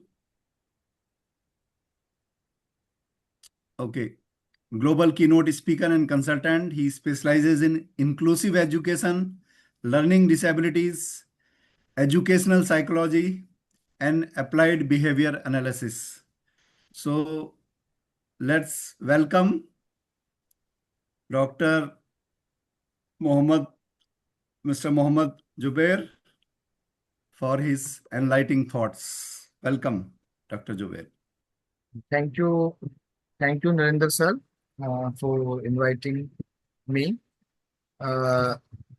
Respected, guest, distinguished guest, and esteemed moderator Narendra ji, and especially Dr. Halima Sadia, who is organizing this event. A warm and respectful greetings to everyone present here. So it is indeed a great honor and privilege for me to address on this important theme, and I extend my sincere gratitude to the organizers, especially in the initiative to express our ideas, how we can, work in collaborative manner to, for our environment. And today, I have the opportunity to speak on the theme, which is very important, from eco-anxiety to eco-action, daily steps for a greener life, along with sustainable journeys, small travels, choices, big planet impact. So, the theme is very important. It highlights both psychological dimension of the environment, environmental awareness, practical pathways through which individuals can contribute to the sustainability. And, so we are living in a time where awareness about environmental issues has increased significantly. Terms like climate change, global warming, pollution, and sustainability have become part of our everyday, conversations. We, read about rising temperatures, extreme weather conditions, and the depletion of natural resources. So the growing awareness is important. We have to sensitize our society. They have to work in practical manner. So it shows that informed and concerned. However, along with this awareness and sensitization, a new emotional response is also emerging in society, especially among young people and students. So, when we talk about sustainability, earth sustainability is not just an environmental concern; it is the very foundation of human survival and well-being. As our planet provides essential resources like clean air, water, food, and energy, all forms of life. The balance of ecosystems ensures, climate stability, biodiversity, and natural cycles. But today, is under threat due to overuse of resources, pollution, and unsustainable, practices we are doing in our society. At the same time, we must acknowledge the practical challenges in adopting sustainable behaviors, such as lack of awareness and convenience-driven habits like excessive and limited resources on support system. So despite these challenges, sustainability remains essential, and this is where the globally recognized framework of the United Nations Sustainable Development Goals become highly relevant when we talk about these goals. So like SDG 12 goal, responsible consumption and production, SDG 13, climate action, SDG 6, clean water and sanitation, SDG goal 7, affordable and clean energy. So these provide clear and structured guidance to address these issues in practical and achievable manner. So they help bridge the gap between awareness and action by offering directions to the individual and institutions and governments. So therefore, while challenges exist, aligning our daily choices with these goals can help us protect. So the response is often, described as eco-anxiety. When we talk about eco-anxiety, a feeling of worry, or uneasiness about the future of our planet. So when we constantly hear about environmental degradation, it is natural to feel concerned because we are human beings, and we also have emotions and feelings. So many people begin to wonder, what kind of world are we moving towards? What will be the future look like? So these questions create a sense of uncertainty, while this concern reflects sensitivity and awareness. So it can sometimes lead to confusion or a feeling that the problem is very complex for anyone individual to solve. So at this point, it becomes important to understand that sensitization and awareness alone is not enough. If awareness does not lead to direction, it can create hesitation instead of action. So this is why the theme of this discussion focus not just on understanding the problem, but on transforming our response. What will be our action? So from eco-anxiety to eco-action, highlighting a shift, a paradigm shift in mindset, to move from a worry to responsibility, from thinking to doing, instead of asking what is going wrong, we begin to ask what we can do, differently. This shift is essential because real changes begins when awareness is supported by action. So, daily steps for a greener life remind us, that sustainability is not limited to large policies only or major decisions. It is closely connected to our daily habits, how we use resources, how we travel, what we consume, and how we interact with our environment. So even a small, consistent efforts can create a meaningful impact when practiced regularly. Similarly, sustainable journeys, like when we so as we move forward, we have to explore simple actions, thoughtful decisions, and responsible mindset that will help help us move toward a more sustainable future. So so when we a student might think, for example, even if I stop using plastic, what difference will it make when millions of people are still using it? So this thought can discourage action. Similarly, when people see environmental damage happening rapidly, they may feel that it is too late to fix things. So this kind of mindset should be changed. Social media and digital platforms also play a role in amplifying these feelings. So while they are powerful tools for spreading awareness, they often highlight negative and alarming information. Continuous exposure to such content can make a situation seem more overwhelming than manageable. Without proper guidance, individuals may start focusing more on problems than on the solutions. So it is important to recognize eco-anxiety also has a positive side. It shows the people care, it reflects sensitivity, and every individual can take part. If people were not concerned, there would be no motivation for change. So in this sense, eco-anxiety can be seen as a starting point, a signal that something needs attention. So the key issue is not the presence of eco-anxiety, but how we respond to it. So if if guided properly, eco-anxiety can become a powerful force for awareness and change. So in educational settings, this becomes especially important. Students should not only be informed about the environmental challenges and problems, but also be guided towards the solution and actions. What small steps we can initiate at our institutes if they are only exposed to the problems. So they may feel discouraged, but if they are shown practical ways to contribute, they feel empowered.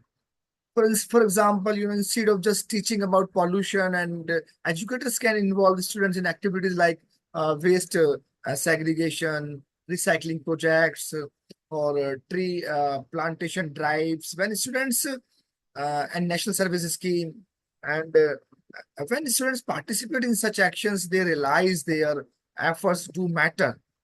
Every single individual effort will matter. So this reduce feeling of helplessness and build confidence. So another important aspect is changing the way we think about.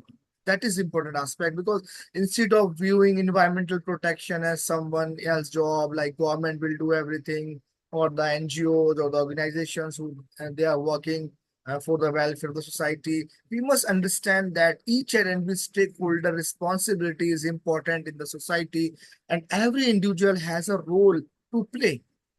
So when people begin to see themselves as contributors rather than observers, their mindset changes. It is also essential to focus on solutions rather than problems. So around the world, many individuals, communities, and organizations are working towards sustainability, and they're highlighting such examples can inspire hope. But at this point, we must remind ourselves, that no action is too small. Every simple steps like saving electricity, reducing waste, using reusable items have value.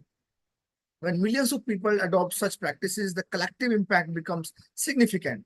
Understanding this help reduce the feeling that individual efforts are meaningless. So eco-anxiety encourages to reflect on our relationship with the nature. In this era, we often become disconnected from the environment. We consume resources without thinking about their impact. Eco-anxiety brings our attention back to this connection. So it reminds us that our well-being is directly linked to the health of the planet. So, is awareness enough? Is concerns enough? Is feeling, anxious about the environment is enough? No, it is not enough. Awareness without action often leads to confusion, and concern without direction leads to inaction. So, eco action is very essential. It is about moving from a state of worry to a state of responsibility. So it is about recognizing that while we may not be able to solve global problems individually, so small actions are not insignificant. So consider something as simple as reducing plastic use. One person carrying a cloth bag instead of a plastic bag may seem like a very small change, but when this action is repeated by thousands of people, millions of people around the globe, the impact becomes significant. So this is the power of the collective action. So collective action is very important. So the second important aspect of this eco action is consistency. It is not about doing something once and then forgetting about it. Every individual, should, consistent. It is about making sustainable practices as a part of, daily life in routine works. Actions such as like saving electricity at the office place, workplace, in society, at the school, at hospital, conserving, water, reducing waste, and making mindful practices must become habits rather than occasional efforts. So eco action requires us to be aware of our choices, every decision we make, that we buy, how we travel, how we use resources in reflective manner. Every individual should be reflective in their, actions and has an environmental impact. So do I really need this? Is there a more sustainable alternative is available? What will happen to this product after I will use it? So such kind of question should be arise. So as an individual, we have to be reflective in our, in our area. So eco actions involves moving from an individual mindset to a collective mindset. When we have to start from individual mindset and we have to move towards the collective mindset. So while individual actions are important, their impact becomes much stronger. So this is why, communities, institutions, schools, NGOs, and the other collaborative, institutions where, they play a vital role, a crucial role in promoting eco action. And, it is also important to address a common misconception that eco action requires major sacrifices or drastic lifestyle changes. In reality, eco actions is about balance, not sacrifice. It doesn't mean giving up comfort completely. It means making smarter choices. For example, choosing public transport occasionally instead of always using private vehicles, using reusable items instead of disposable ones, and reducing waste instead of eliminating it completely. So these are practical and achievable steps. Another important factor is the transformation in empowerment. Anxiety often makes individuals feel powerless. Eco action, on the other hand, empower them. It gives them a sense of control and purpose. When individuals see that their action are making a difference, even in small ways, they feel motivated to continue. This is especially important for students and young people when they are encouraged to participate in the practices such as recycling, tree plantation, awareness campaigns. So eco action also brings a sense of hope, while eco anxiety focus on what is going on, what is going wrong. Eco actions focuses on what can be improved. It shifts the focus from problems to possibilities. It reminds us that the future is not fixed. So it is shaped by our actions. So eco action strengthens our connection with nature when we talk about. So, at the global level, international organizations are playing a crucial role in guiding sustainability efforts by setting frameworks, creating awareness. At national level, governments are also, well, government is also involved. Many ministries are working in that, play and it plays a significant role in promoting sustainability through environmental regulations and renewable energy initiatives and integration of sustainability into education frameworks. But we have to do other things as well. Firstly, in my opinion, awareness to understanding. That is the cognitive intervention.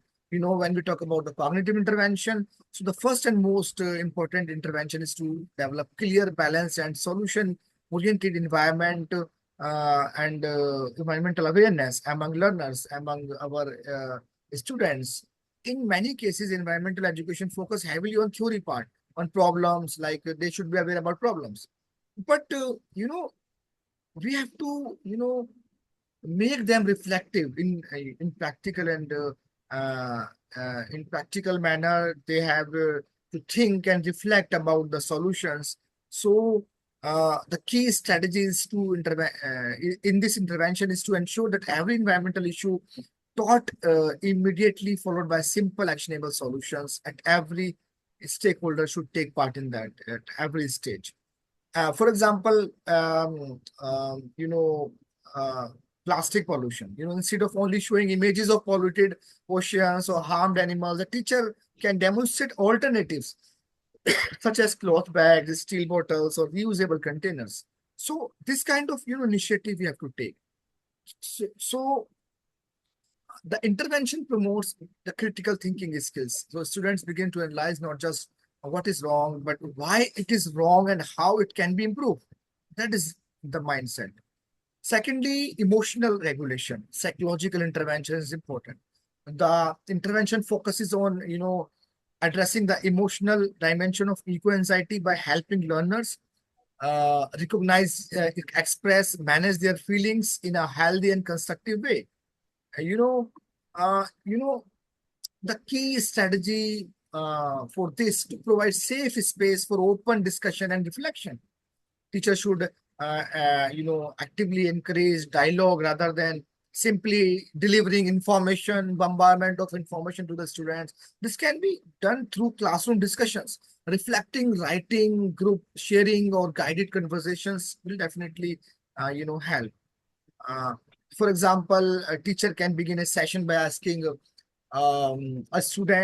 asking students a simple question: how do you feel when you hear about climate change or environmental problems?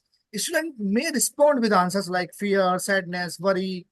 So instead of dismissing these feelings, the teacher should validate, certify them by acknowledging that such concerns are natural. After this, the teacher can guide the conversation.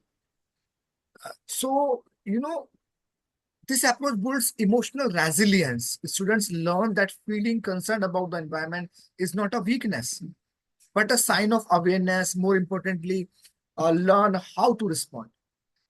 Another intervention, I think, habit formation. The third intervention, we have to focus on developing small, consistent, and sustainable habits in our life. While awareness and emotional understanding is important, real change happens only when these are translated into regular behavior. So the goal of this intervention is to convert knowledge into daily habits that become a natural part. To strengthen the strategy tools like habit charts, checklists, Conclude, class.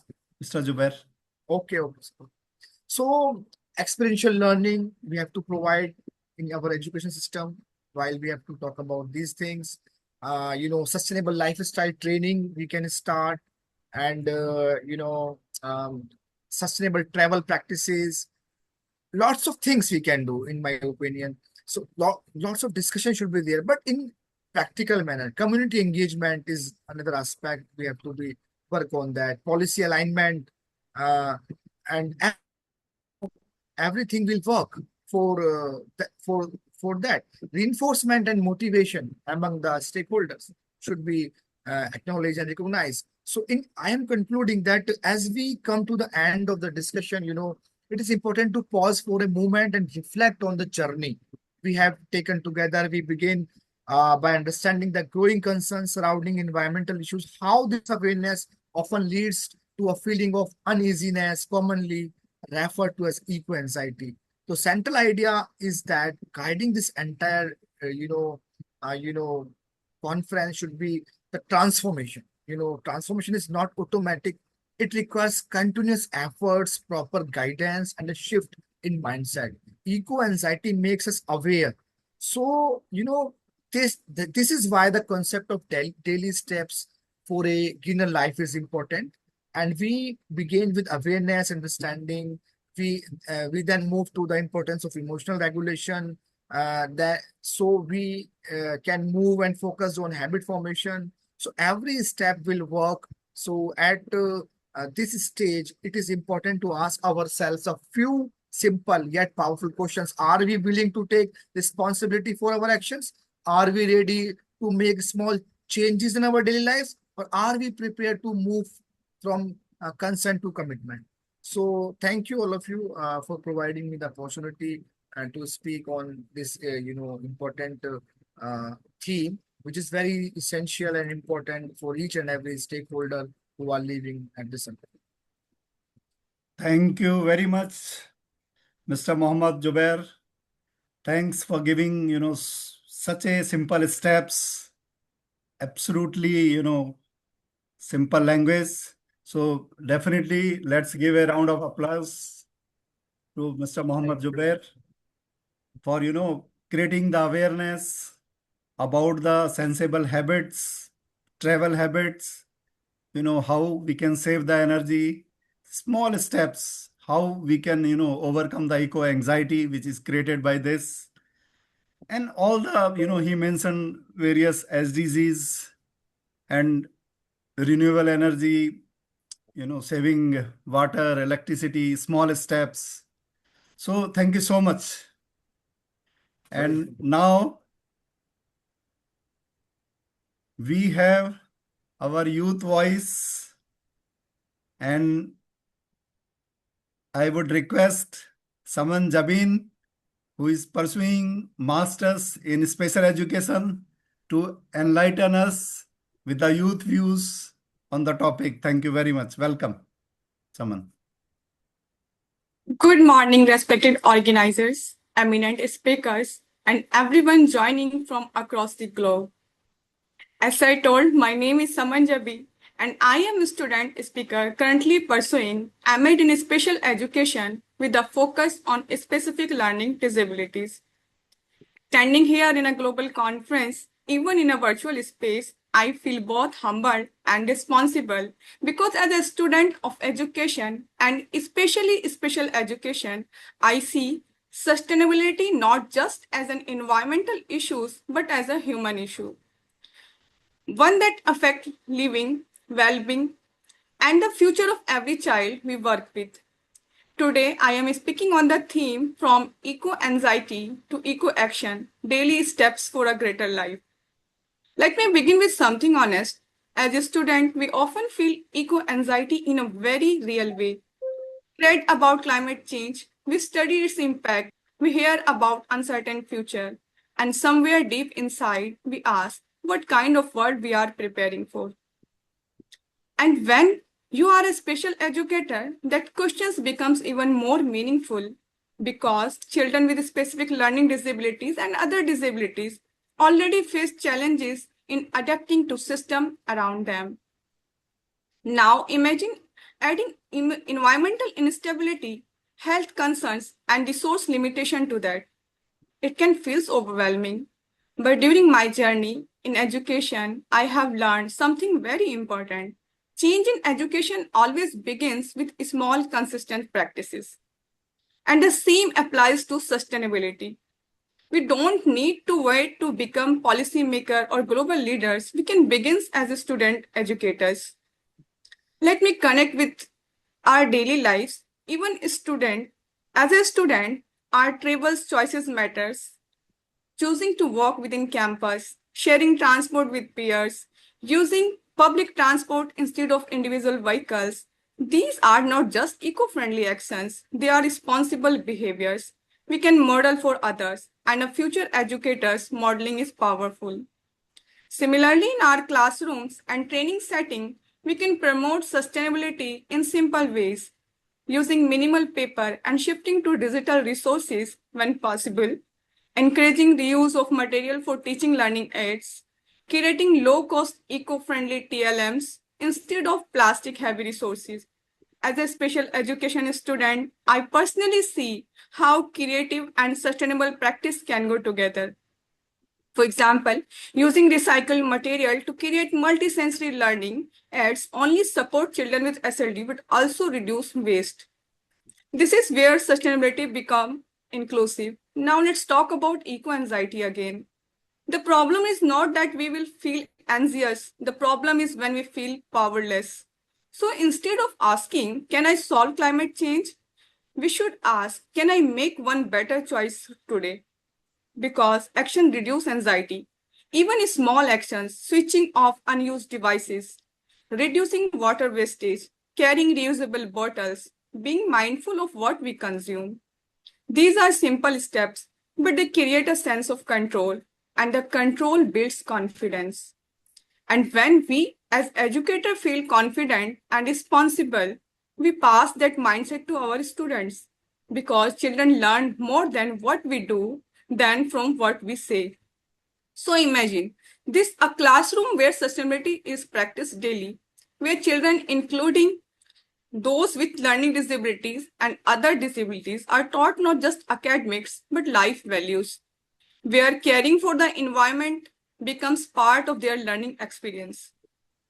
That is the kind of future we can build, and it begins with us, not as experts, not as perfect individuals, but as aware and willing learners. Before I conclude, I want to leave you with one simple thought. Eco-anxiety tells us that we care. Eco-action shows that we are capable. So let us not stop at caring. Let us start acting, even in small ways, even from where we are, even as a student, because a greener planet is not created by a few big actions, built by millions of small meaning choices. Let us move together from eco-anxiety to eco-action, one step at a time, because in the end, a calmer world begins with conscious individual. Thank you so much for having me here and allowing this. Thank you very much, and Saman. providing me this It opportunity. needs a big Thank round you, of sir. applause from all of us. So as a youth voice, as a student Thank you, speaker, sir. Thank you. excellent, excellent. Thank you Thank very you, sir. much. The points you have covered are really practicable, implementable, action-oriented. Campus Thank you, sir. level habits. So good. Even I feel very good when I visit some of the universities like IIT and all. So they now inside they have, cycles at one place. You can Yes. take from here and move to the other place. They have the Yes, sir. e-rickshaws. Yes, So, sir. okay. So definitely all these steps, these campus travel choice and habits, definitely very important point you have covered. Less paper use, less plastic use. So everything, whatever, device is not required to be switched on, switch it off. It will save the power. So thank you very much for, giving us the practical tips. Thanks a lot. And I think, Thank you, sir. Thank you so much. thank you. So all the speakers, our Dr. Mayuri Dutt, Mohammad Zubair, and Saman all have spoken.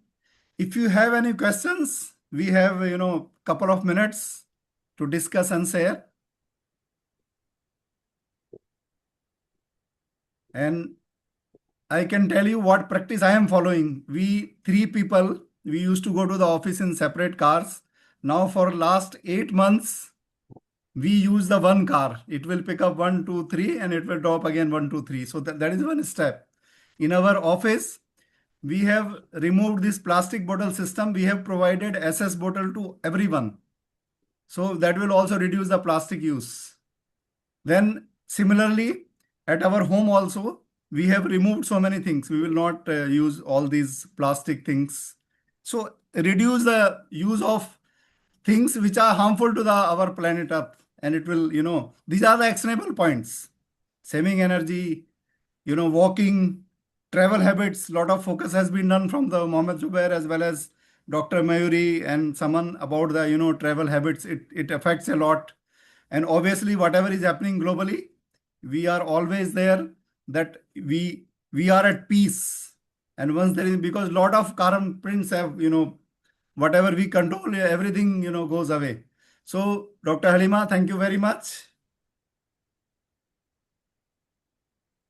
Thanks. I think we are on time. Yes, yes. Thank you. Thank you very much, team. And let us have a group photograph of the team. Where is Dr. Mayuri? Dr. Mayuri? Dr. Mayuri, are you there?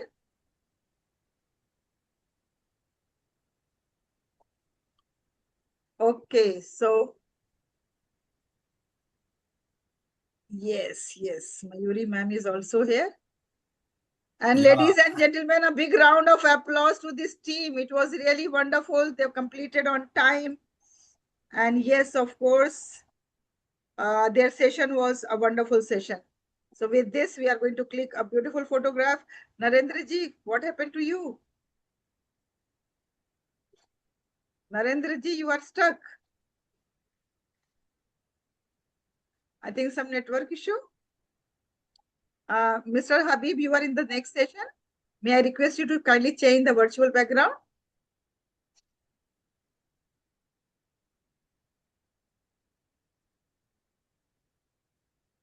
So you can off your video for the time being. Yes. I think we have to go ahead with this only. I don't know what happened with search.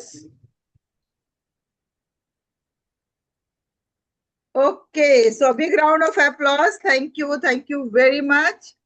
And now we will move to our next session. Before that, if there is any questions with this team, so everybody is most welcome.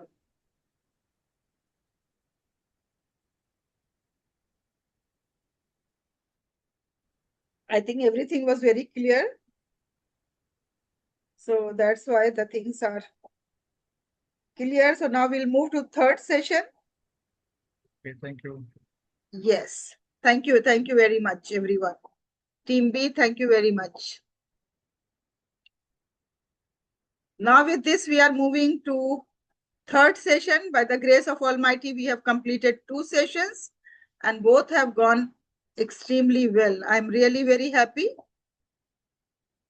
The way our coordinators are managing the things, the way we are moving ahead, it's really something incredible. So let me share my own thoughts about this session 3 participants. Session 3 participants, that is headed by Dr. Ram. Dr. Ram is going to be the moderator. In a while, he will be moderating the session. And he is a very, very senior professional and at the same time, my best friend. And we are working together since 2019. And at many occasions, he has helped me. This is the personal introduction. Although professional introduction, I'm going to present in a while. Then we have Vijay Kumarji. I attended his Vijay Kumarji's session of 7 Success. And then I realized that, yes, that was something worth attending. I learned a lot. And then we have Mr. Habib. Mr. Habib is from Singapore, a very successful business owner. So, and we have a young boy who is joining us because we always give the importance to the participant, young participant like students, so that we can listen to their thought processes. So we have a young participant, Atiq Fahmi. And let me have the honor of introducing the coordinator of this session.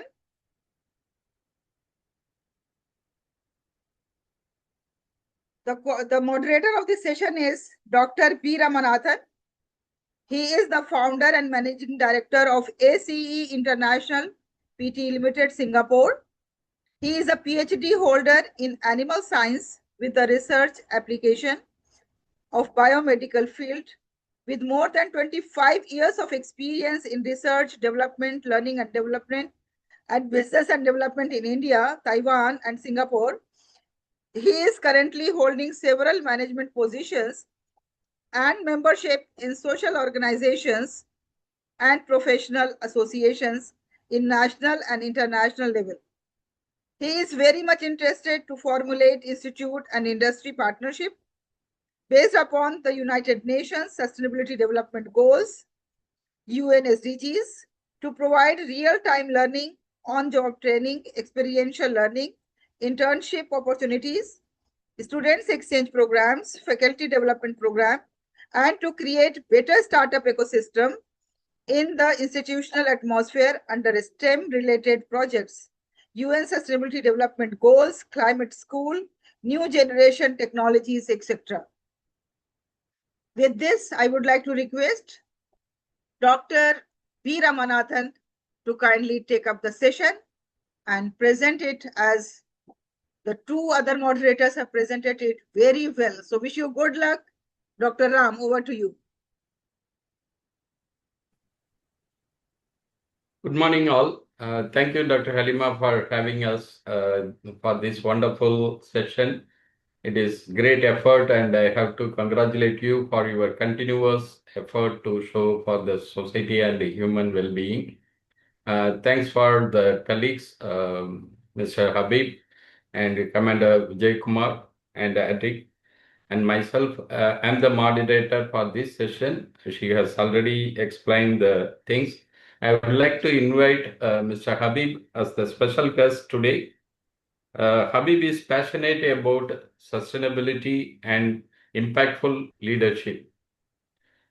Entrepreneurs and founder for innovative technology. Currently, he is running Singapore firms focusing and practicing the solutions for real world challenge with artificial intelligence. A small actions affect our environment, which built sense of responsibility early on his entrepreneurial journey. He inspires students and thought leaders. So with this kind of note, I would like to welcome Mr. Habib to present his presentation. I will start to share the slides.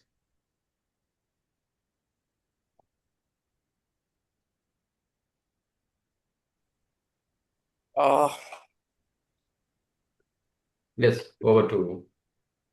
Hey, good morning, Ram. Because the sustainability background is not given to me, so I don't know how to set it up to the display. Maybe I can change somewhere in the settings. Can you hear me? Yes. It's okay. We can go ahead without background, no problem. Okay. Yeah, you start, please. Okay. Good morning, all of you, and it's a wonderful meeting you all at this hour. Everyone in the busy schedule and the busy of the world, just I want to take up this opportunity to just get into the current situation where everybody is experiencing war with our earth.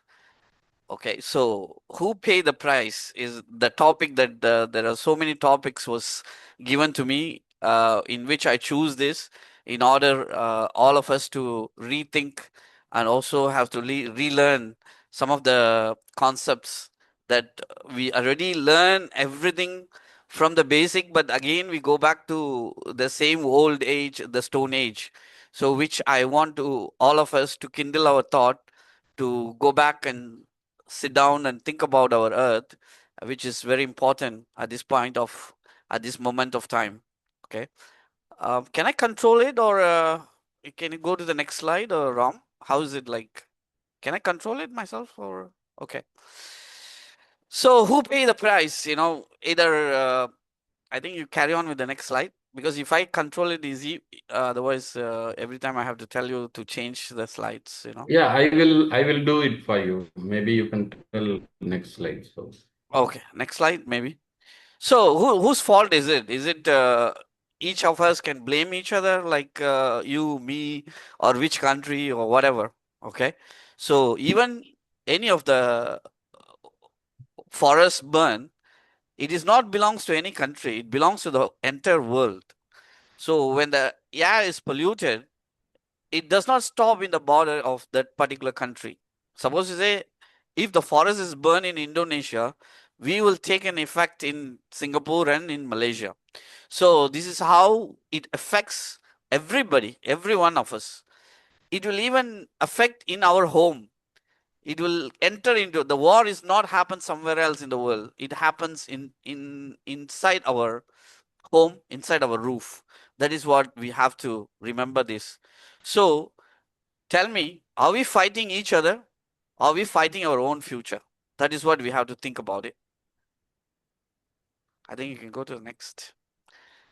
So we can blame each other, the fault, it's yours and mine and all these things. But we talk about a lot of things just now. So many authors talk about, so many speakers talk about global warming and reduce waste and many things. But we talk about a lot of things, even carbon emissions, and we talk about energy savings, we talk about plastic reuse and everything. But we always ignore one truth. War is the biggest culprit. It destroys the entire planet. Whether it is contained in one border, it affects the entire world. You cannot cool the earth while the world is completely at the war, destroying each other, destroying everything. So it is our responsibility, right? So we have to rethink back. Next slide.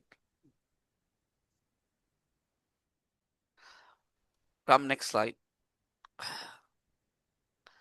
So we have to rethink, each and every missiles, everything that has been fired, it has a cost. It has so much raw materials, so much waste, so much destroy that gives you a pollution to the particular site. So every war burns a massive fuels. So we save energy, we save global warming, we do everything. So it destroys the entire ecosystem.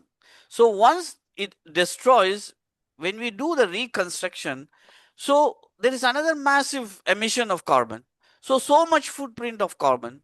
So what is the point? We are talking about global warming, we are talking about saving the earth and all these things without thinking the war is the important factor. War is a disastrous thing for our earth. So it is a human tragedy. Okay. So for a whole environment, it is not happens in one border. It does not happen in one country. It does not happen in one part of the world. It affects the entire world. So that is what we all have to rethink. We all are matured adults. We all are educated from the basic. And then we again go back to the Stone Age, which we have to rekindle and rethink. Next slide. So what is the solution? So very simple. The solution is, even you are talking about a religious way of thought, even you talk about in a humanity way, even you talk any kind of atheistic way also, only choice is the peace. So we have to, everyone should not keep on fighting for their land, fighting for the people, fighting for the language, fighting. Yeah, you need to keep the traditions, you need to keep your own language, you need to keep anything of your preservations is very important. But at the end of the day, peace is the very important things we all has to choose. So to support your world for the sustainability, to reduce your footprint, you have to take a responsibility and a leadership which brings the peace to the world. That is most important factor that we have to rethink. Every one of us has to revamp this knowledge to everyone and pass this knowledge, and how to say, we have to keep on inspire people to the peace. No way that we could make any conflicts to go to the next level, which always bring to the this kind of war ends. So during the recent conflicts, you look at it, so much footprints of carbon emissions. We are talking about so much so far, so much plans, so many bigger plans which we have done in the world level, World Bank level, and we have done so much of effort to reconstruct everything to the greener energy and recycle our plastic waste and everything. But at the end of the day, again, we go back to the worst part of a huge pile of destructions, right? So we have to encourage everyone to the peace. So the solution, as I say, we have to take into the next level of peace, so that we have to advocate, we have to educate, we have to make sure that this peace has been transferred to the every minds of the every people. Okay. So I come to the conclusion, the future is not just about a greener energy. It is, of course, it is, but at the end of the day, the wiser thought is the humanity about choosing a peace. So that is what my message here, all of you to take, and all of you to advocate, all of you to inspire, all of you to educate another mind, is the peace. So at the end of the day, the question left to you is, will our earth survive? I leave it to all of you and all of your responsibility leadership to make this wise decision to advocate peace, educate peace. Final slide, yeah. So I Thank rest you, my Mr. Kabir. thank Yeah. you. Yeah. Thank you for a wonderful message. It is the need of the hours, and we have to cope up well with the harmony to live and lead better during the severity or the situations which are not favoring us. Thank you for putting your insights and the suggestions with the novel solution to have the peace of mind, peace of living with the sustainable development to achieve in the society and people who are willing to take forward. Thank you so much. Thank you. Thank you all. So the next speaker, myself, Dr. B. Ramanathan. I'm the founder and managing director of ACE International Private Limited. I would like to start to share the slides.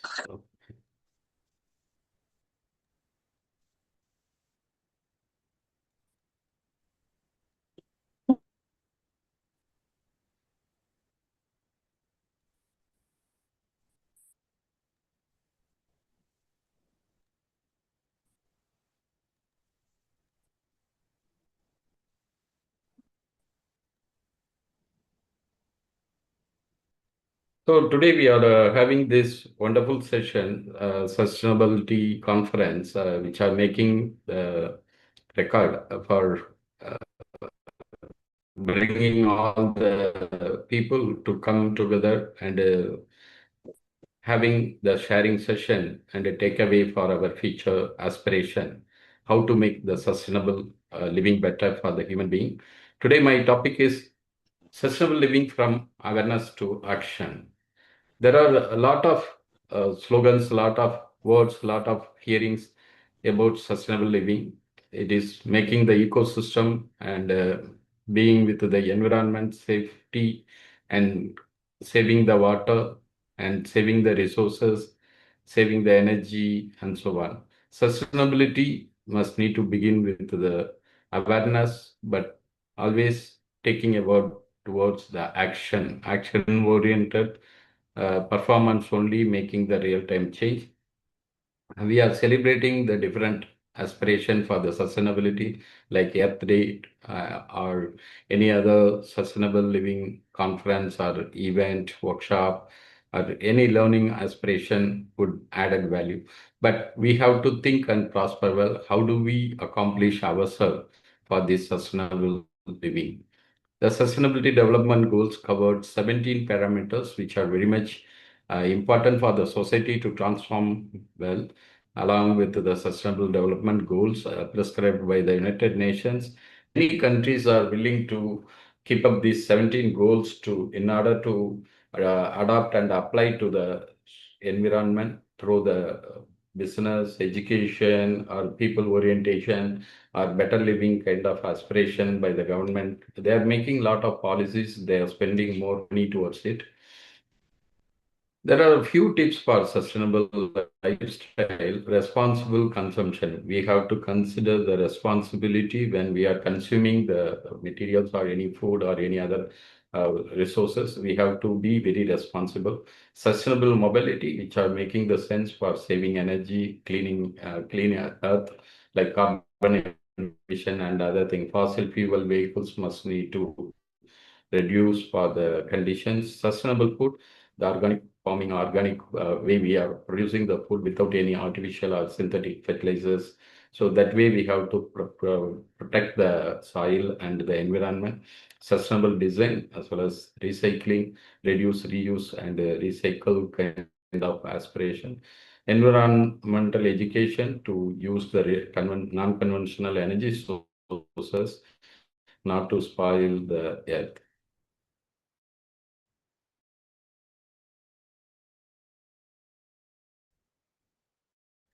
What are the benefits out of people and the conditions? Enhanced well-being, that is the healthcare kind of aspiration we must need to procure well. Community impact, we have to be very impactful community action and inspiring leaders with having a lot of influences for sustainable living. Educational value, there are a lot of schools, sustainability schools are created. So we have to cope up well with the added value kind of education to protect the environment through some action-oriented performance. We can clean the pollutions. We can engage certain kind of team-oriented kind of activity. The corporate members are using many kind of such kind of activities for the sustainable living. How do we make the simple actions to protect the Mother Earth? There are a lot of avenues. We have to buy the local and the seasonal produce that is making the sense for us to consume very effective and impactful food consumption. Avoid plastic bags. Many countries now they are practicing. You have to pay and buy the plastic bag. So otherwise you can use your own bag. It will reduce the consumption of more plastic bags. That is the way we have to think. And there are a lot of packaging items are coming which are very user friendly in the environment and it is getting decomposed automatically. We have to plant more trees. We have to use better transportation through public rather than our own vehicle. We can use the public transportation. The same time, we have to reduce the number of trips. If it is very necessary, we can make our own trip. Otherwise, we can reduce the number of trips. Use the carpools or whenever it is possible. We have to share the vehicle with other people. So it is reducing the number of vehicle usage in the environment. We have to adopt the green lifestyle. How do we procure the greenery kind of aspects? We have to recycle the process. Plant-based diet is better for us. Green energy sources are improved in the society. Eco-friendly shopping, material shopping sense will transform the better life style for the people. We have to think how do we make our own transportation using cycle rather than the fuel oriented kind of energy resources. So that way we have to think and prosper well for the green lifestyle. What are the examples for better sustainable living? At home, we can practice conserving energy. When the need of the time, we can use the energy. Otherwise, we can switch off the unnecessary things. We can consider the renewable energy source, adopting the solar energy or windmill or any other battery sources we can use for that. We can think in the community, shopping in the local manner, not to transport far away places and spending more time, more energy oriented kind of things we have to reduce. We have to plant many trees in the social environment. There are a lot of campaign through the community. They are practicing this kind of action oriented performances. As a lifestyle, we have to think to adopt better eating behaviors, better performance in the DIY, do it yourself kind of thing. We have to volunteer for friendly manner for any kind of activity which is going to adapt and apply for the environment to protect. Thank you very much for listening to my small presentation. It is the time we have to take the responsibility how to make ourselves to transform for the better living through the sustainable action oriented kind of thing. Thank you.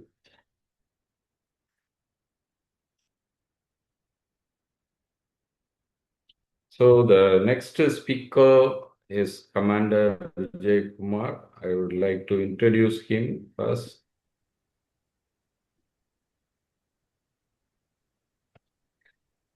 Commander Vijay Kumar is a distinguished corporate trainer and leadership coach based in Mangaluru, India. With over his 15 years of experience in human potential development, a veteran of the Indian Navy for nearly 23 years, and a former professional at Tata Infotech and Cognizant.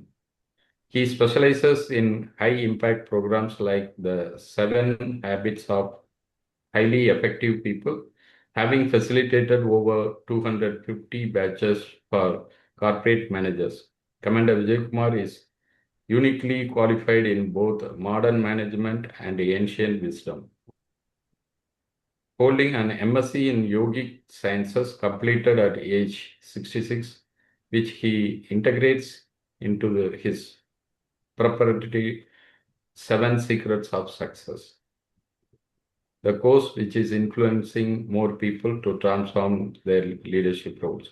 Fluent in English, Hindi, and Kannada, he is deeply committed to empowering students and freshers, those campus to corporate training, leveraging tools like AI and Indian Knowledge System, IKS, to bridge the gap between academic learning and professional excellence. Over to Commander Vijay Kumar. Thanks for joining today. Thank you very much for the introduction, and I believe I have about 20 minutes of time for my presentation. So please let me share my presentation. Do I have the permission? Yes, you can. Yeah. So my topic is climate harmony and climate stabilization and harmony. So I am somewhat qualified for the topic because I spent 23 years in the Indian Navy, and where my specialization was in the naval meteorology and oceanography. As part of this, I studied the environment, the atmosphere, the oceans in a scientific manner. I was one of the lucky people to have visited Antarctica and spent 2.5 months there studying the environment there, and en route from Goa to the southern continent, another 1.5 months up and down. And also, I was a member of a scientific expedition team to the Indian Ocean along with the Russian oceanographers in a Russian scientific research vessel, and many more research cruises from the National Institute of Oceanography, Goa, as well as National Physical and Oceanography Laboratory. So let me explain what little bit I can talk about in the topic here. Now we are in a phase where Earth is warming at an alarming trend. And the trend has been calculated based on the data from 1950, 1900 to global anomaly, temperature anomaly, based on the global average temperature from 1850 to 1900. And thereafter, each year they calculate what is the average temperature of the whole Earth. And we found that initially it was almost zero. It was not because the data is any case based till 1990. And thereafter, you can see that the trend is alarmingly increasing. From 0, it became 0.2, 0.4. The present rate is about 1.4 to 1.6. And it is estimated that 1.5 is the cutoff limit. The entire global, the countries are concentrating on to see whether we can stop it at 1.5. But it looks like that that is a Paris goal. But it looks like that it is becoming highly unlikely that it will stop at that. Even now, if you don't take the entire globe, but if you take isolated areas like Europe is warming at the rate of 2.1 degrees Celsius. And that is the reason we are having so many forest fires in Spain, so many disastrous cyclonic storms. All these are manifestations of the global warming, because warmer oceans give rise to more evaporation, and that leads to the more severe cyclonic storms. And warmer atmosphere dries up the forest, and one small trigger of a fire is enough to set the whole forest on fire. So we are concentrated on ensuring that it is 1.5, but some pockets are already increasing beyond that, and that is something that we need to avoid. Now, sea levels rise. All of you know that when water is heated, it expands. And the reverse is also true. When it is cooled, it contracts. Now, expansion gives rise to the rise in sea level. That is purely because of the temperature increase. In addition to that, you add the ice melting in the polar regions. When ice is in solid, the water is in solid state, it will remain confined to that place itself. But when it is become liquefied into water, it has the freedom to move all over the place. As you know, the 60% of the oceans, the Earth's surface is covered by water. So it will spread across the ocean, across the globe, and that also increases the sea levels. And especially places like Maldives, which are just almost at the sea level, even a 1 foot increase in the sea level can submerge some of the islands there. So coastal cities are affected, island nations are affected, like Maldives or even maybe Singapore. And that is a very, very alarming data. Now, Antarctica glaciers are melting. I was lucky to be in this place. This is where I'm standing there in my older self of 1990 vintage. And this was a station built 10 years earlier to when I went. And because it was built on ice shelf, and because the pressure of the building, ice will melt below it, the foundation, and it will sink, and it was abandoned soon after I left that place. And we have another Maitri station, which is in the hard ground in the hills. And these are the beautiful penguins whose only home is Antarctica, nowhere else in the world. And they're all in ice shelf because they get to feed from the ocean. As soon as the ice melts, they have to jump into the ocean from the shelf. And if ice shelf is melting, they have nowhere to go. So it is not the only penguins which lose their habitats.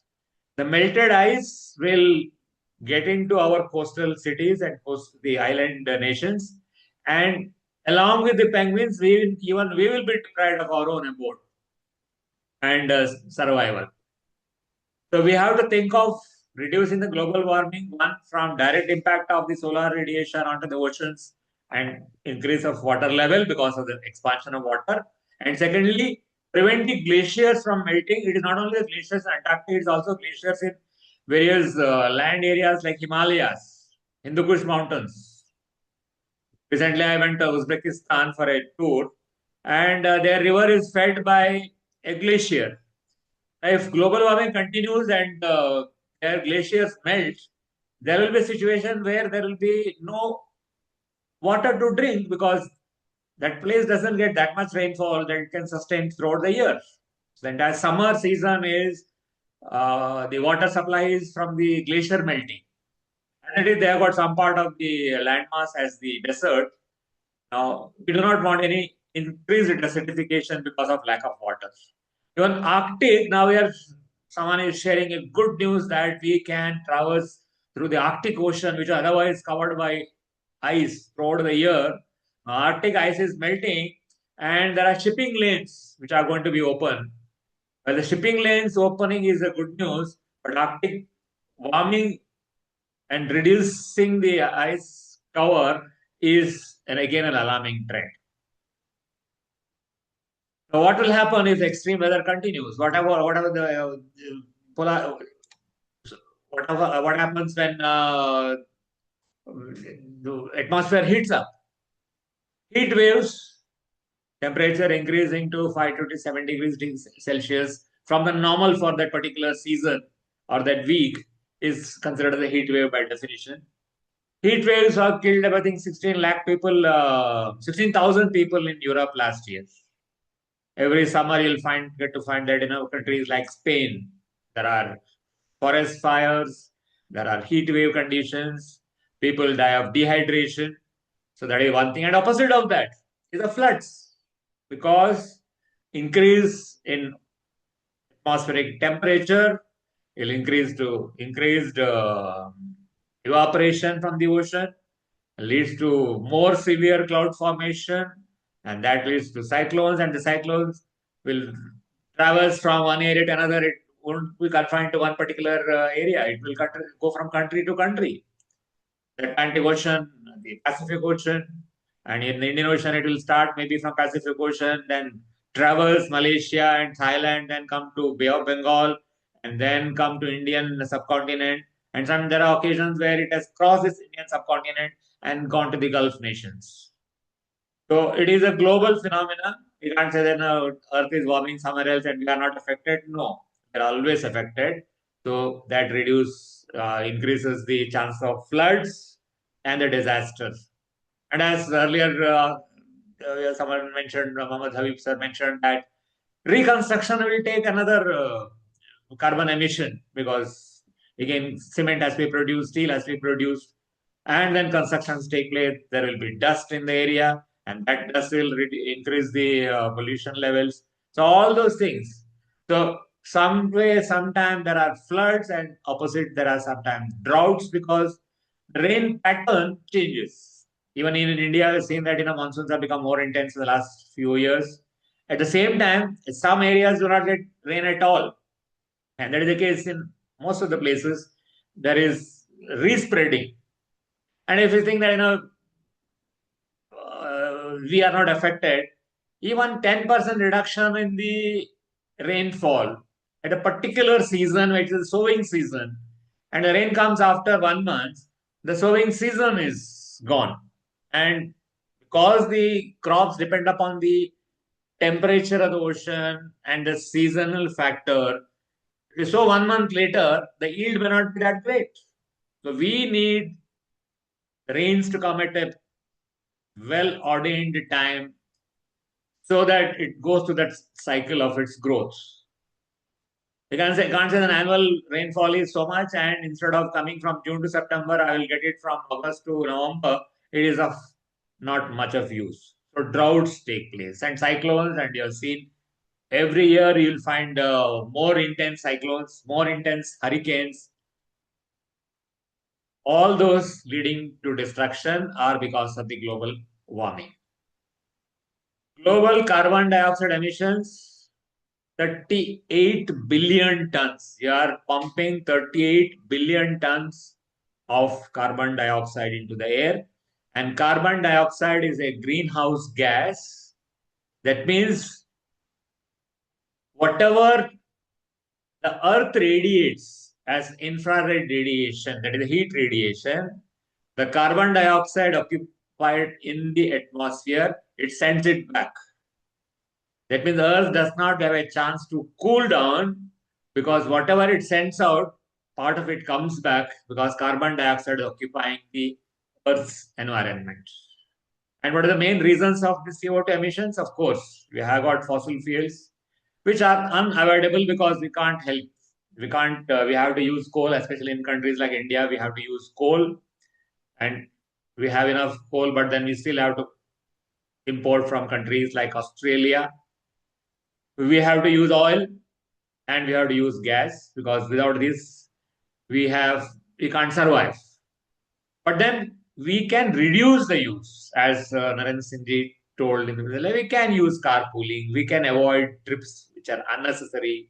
We can go and cycle or walk for short distances. Those things are within the realm of our own existence. And if you don't do that, somebody else will do it. No one else do it, and therefore everyone will suffer. Emissions are still rising despite global effort because it has become a sort of fashion to say that, we must reduce. But you see the map here, you can see that China is 30.9% contributor to carbon emission. Next is US 13.5%, and US should have taken steps to reduce, but they are the first ones to get out of the Paris Accord this year in January 2026. That means US says we are not bound by this condition that we have to reduce, we have to limit the warming to 1.5 degrees Celsius per annum as per the Paris Accord. No, they say we can't abide by that. If they don't abide by that, and there are smaller countries, there is nothing that much they can do much. So it is a global thing, global cooperation, global harmony it is required. Then only we can have a meaningful dialogue between the nations, among the nations, so that we can restrict the carbon emissions. Now, future risk is current path could lead to 2.6. As I said, Europe has already reached 2.1. Europe warming is up to 2.1. And if global it reaches 2.1 or 2.6, as predicted in 2100, you can imagine some of the countries in the coastal regions, littoral regions, and the island nations will cease to exist. There will be severe food shortages because the rainfall patterns will change. Somewhere droughts will be there, where the proper agricultural product is available. If they suffer the rainfall deficit, and if it rains somewhere else in a desert, you can't reproduce that agricultural produce in the same place because the soil is not supporting it because it must be purely sand. So where the soil is available, rain is not there. Where rain is available, maybe in 2100, the soil is not available, and that will lead to severe food shortages, water crisis, because even this war, it was there was a dangerous escalation saying that we will bomb the water desalination plants. The Gulf nations have to depend upon the desalination. If they are bombed, they may have any amount of petrol or fossil fuels, but if there is no water, without petrol you can survive, but without water you can't survive even for one day. So these are the problems in the very irreversible environmental damage. Now, earlier speaker spoke about the war, and we are all concentrating on reduce, recycle, etc. When common man is working on such things, countries' leaderships are concentrating their efforts on fighting wars. I don't have the data of the current war of Iran and US and Israel, but there is a data on Ukraine. Emissions topped 230 metric tons of carbon dioxide at the end of third year of conflict. The equivalent of annual emissions of Austria, Hungary, Czech Republic, Slovakia combined are the annual emissions of 120 million fossil fuel fired automobiles. That means that much of carbon emissions created by one war, and there are smaller wars happening all over the place. And if you send a missile, you don't expect it to be a green missile.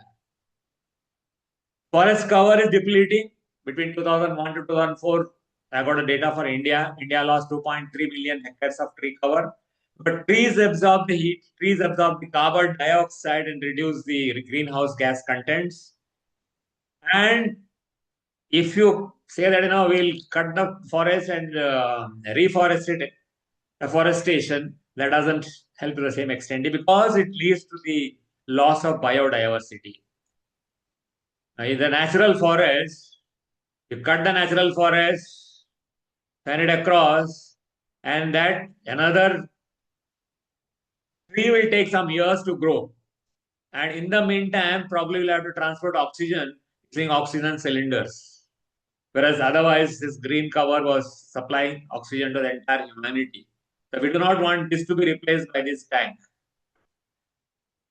And when I say the data also can be misleading, it may be forest cover, but this is a plantation.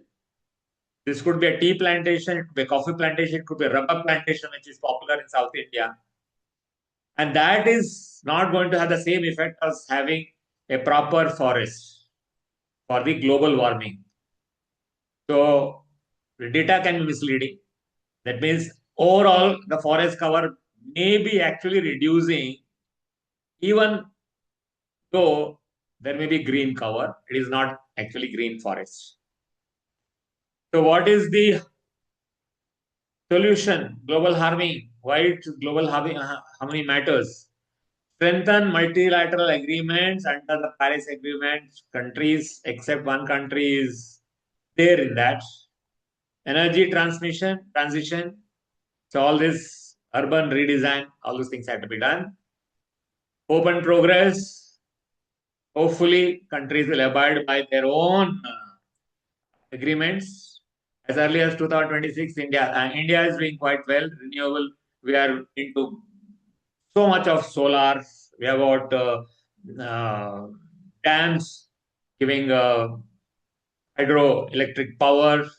We have got nuclear power. So all those are reduced, and we are also blending ethanol with the fossil fuels to the extent of 20%. That also is giving us good amount of relief. Many countries are targeting net zero emissions. Hopefully we'll do that.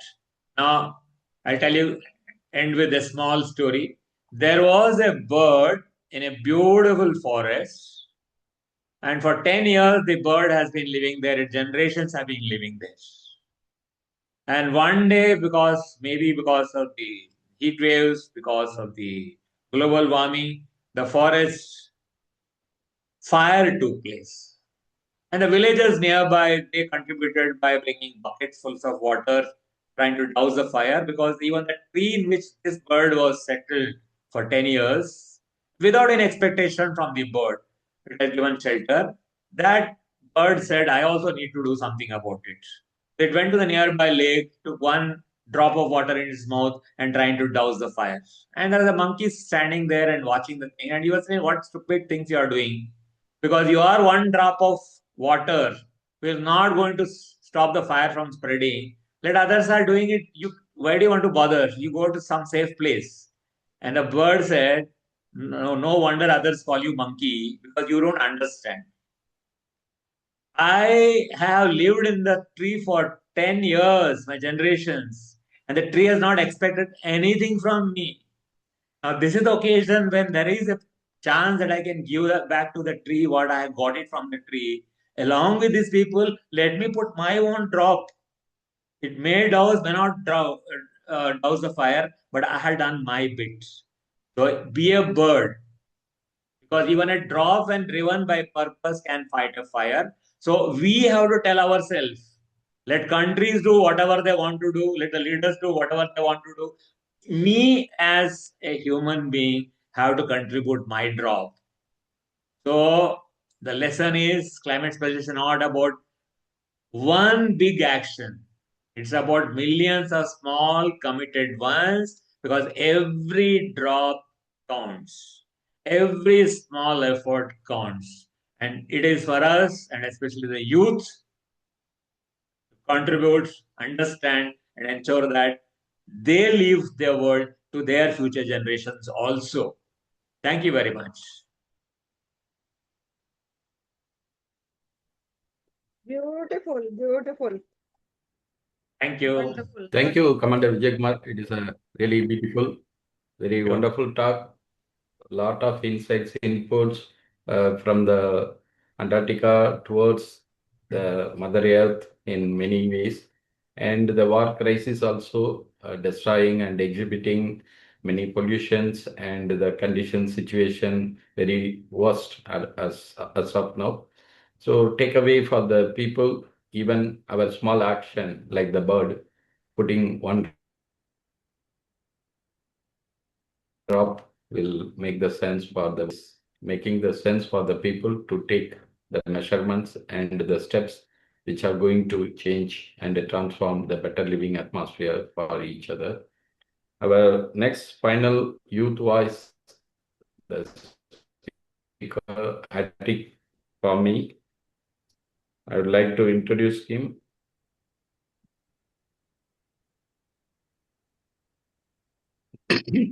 Attic Fahmy is the student studying at the University of South Florida, doing his bachelor degree in electrical engineering.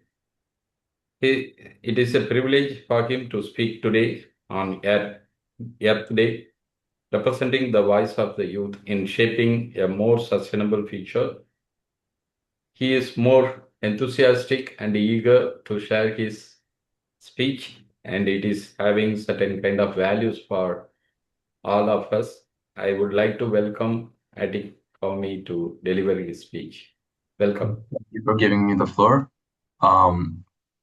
Start my speech. So, as Doctor has said, I am studying electrical engineering, and as someone that is immersed in the study of engineering, I have come to realize that sustainability is not just a buzzword or a political idea.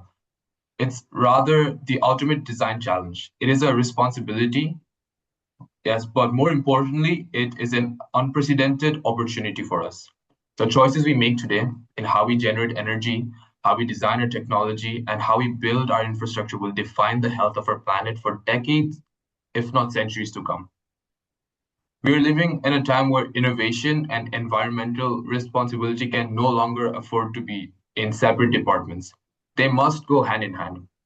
From an engineering perspective, we are witnessing a massive shift. We're moving away from the centralized fossil fuel dependent grids of the past now towards a future of renewable energy systems. We're talking about complexity of integrating solar and wind power into our daily lives and the revolutionary potential of large-scale energy storage. So, but engineering, the future isn't about the big things like power plants. It's also about the smaller things too. It's about the efficiency of semiconductors in your phones, the power consumption of data centers that run the entire internet, and the way we manage electronic waste. Every single milliwatt saved through better circuit design is a victory for the environment, a victory for Earth. However, as I have learned in my studies, technology alone is not enough. A more efficient light bulb doesn't help if we leave it on in an empty room. True progress requires a collection of technological awareness, consciousness, intention, and a collective action. In my daily life, I try to practice what I study. I try to be mindful of my energy consumption, try to reduce unnecessary usage, and support sustainable practices. Even simple decisions like choosing an energy efficient device or being conscious of electricity used during peak hours all contribute to a larger impact when multiplied across our communities. As engineers, we look at systems as citizens. We must realize that we are the components of a global system. To my fellow students or young leaders that might be watching, we are often said that we are the leaders of tomorrow, but I disagree. We are present contributors. Our ideas, our habits, our voice matters right now. We have a unique advantage, and that is that we're coming of age at such a time when the tools for change are more accessible than ever. We have the ability to rethink outdated systems, to innovate responsibly, and to advocate for a cleaner, more sustainable world with a level of digital fluency that previous generations didn't have. Earth Day is not just a calendar reminder to appreciate nature and Earth. It is a call to action. It is a day to ask ourselves, are we designing for the next quarter or for the next century? as I look toward my future career in electrical engineering, my goal is to ensure that the power I work with is not just electrical, but transformative. I want to create solutions that don't just advance our technical capabilities, but actively protect the planet we all depend on. Let us use our collective knowledge, our diverse skills, and our shared determination to build a world where technology and nature coexist in balance. Because in the end, sustainability is not optional, it is essential for our survival and our success. Thank you so much. Beautiful, beautiful. Very nice to hear from you. The youth voice is very impactful and making the action-oriented kind of things for the people to think and prosper, adopting the technology or any other changes they wanted to keep in the near future. So your words are really making the sense to understand better and lead better for the youth to become a volunteer or ambassador for the future generation to develop for the skill sets and making the way to transform the life of people. Sustainability is the goods which everyone, also the Mother Earth, to be protected. We have enough time. So I would like to thank Dr. Halima for giving this opportunity for each and everyone, from our special guest, Mr. Muhammad Habib. He has made the statement, the peace of life is the harmony for each and everyone to keep in mind, reduce the crisis, and making the sense to live happy and peaceful forever. And myself, I gave the talk small speech for sustainable living from awareness towards action. So it is a time for us to think about our action-oriented, better living atmosphere for ourselves as well as others who are surrounding with us. Commander Vijay Kumar, he has delivered the speech, the action-oriented kind of performance. We have to think how to protect the glacier formation in the North Pole and South Pole, where the icebergs and other things are not going to be the global warming. And also now the recent war crisis, war time, it is exhibiting a lot of carbon emission. So we have to consider for those kind of action-oriented performance. And he has shared the small story of the bird take the drop from the drop of water to quench the fire. So these are all the valuable thought process for us to think and prosper in the future. And the youth voice attic for me, he has created the value for youngsters among our community. So it is the way we have to give certain chances for this kind of youth ambassadors to take the action-oriented performance in the near future along with other communities or societies. Thank you, one and all, for listening and waiting for hearing the future talk sessions. I would like to once again thank you for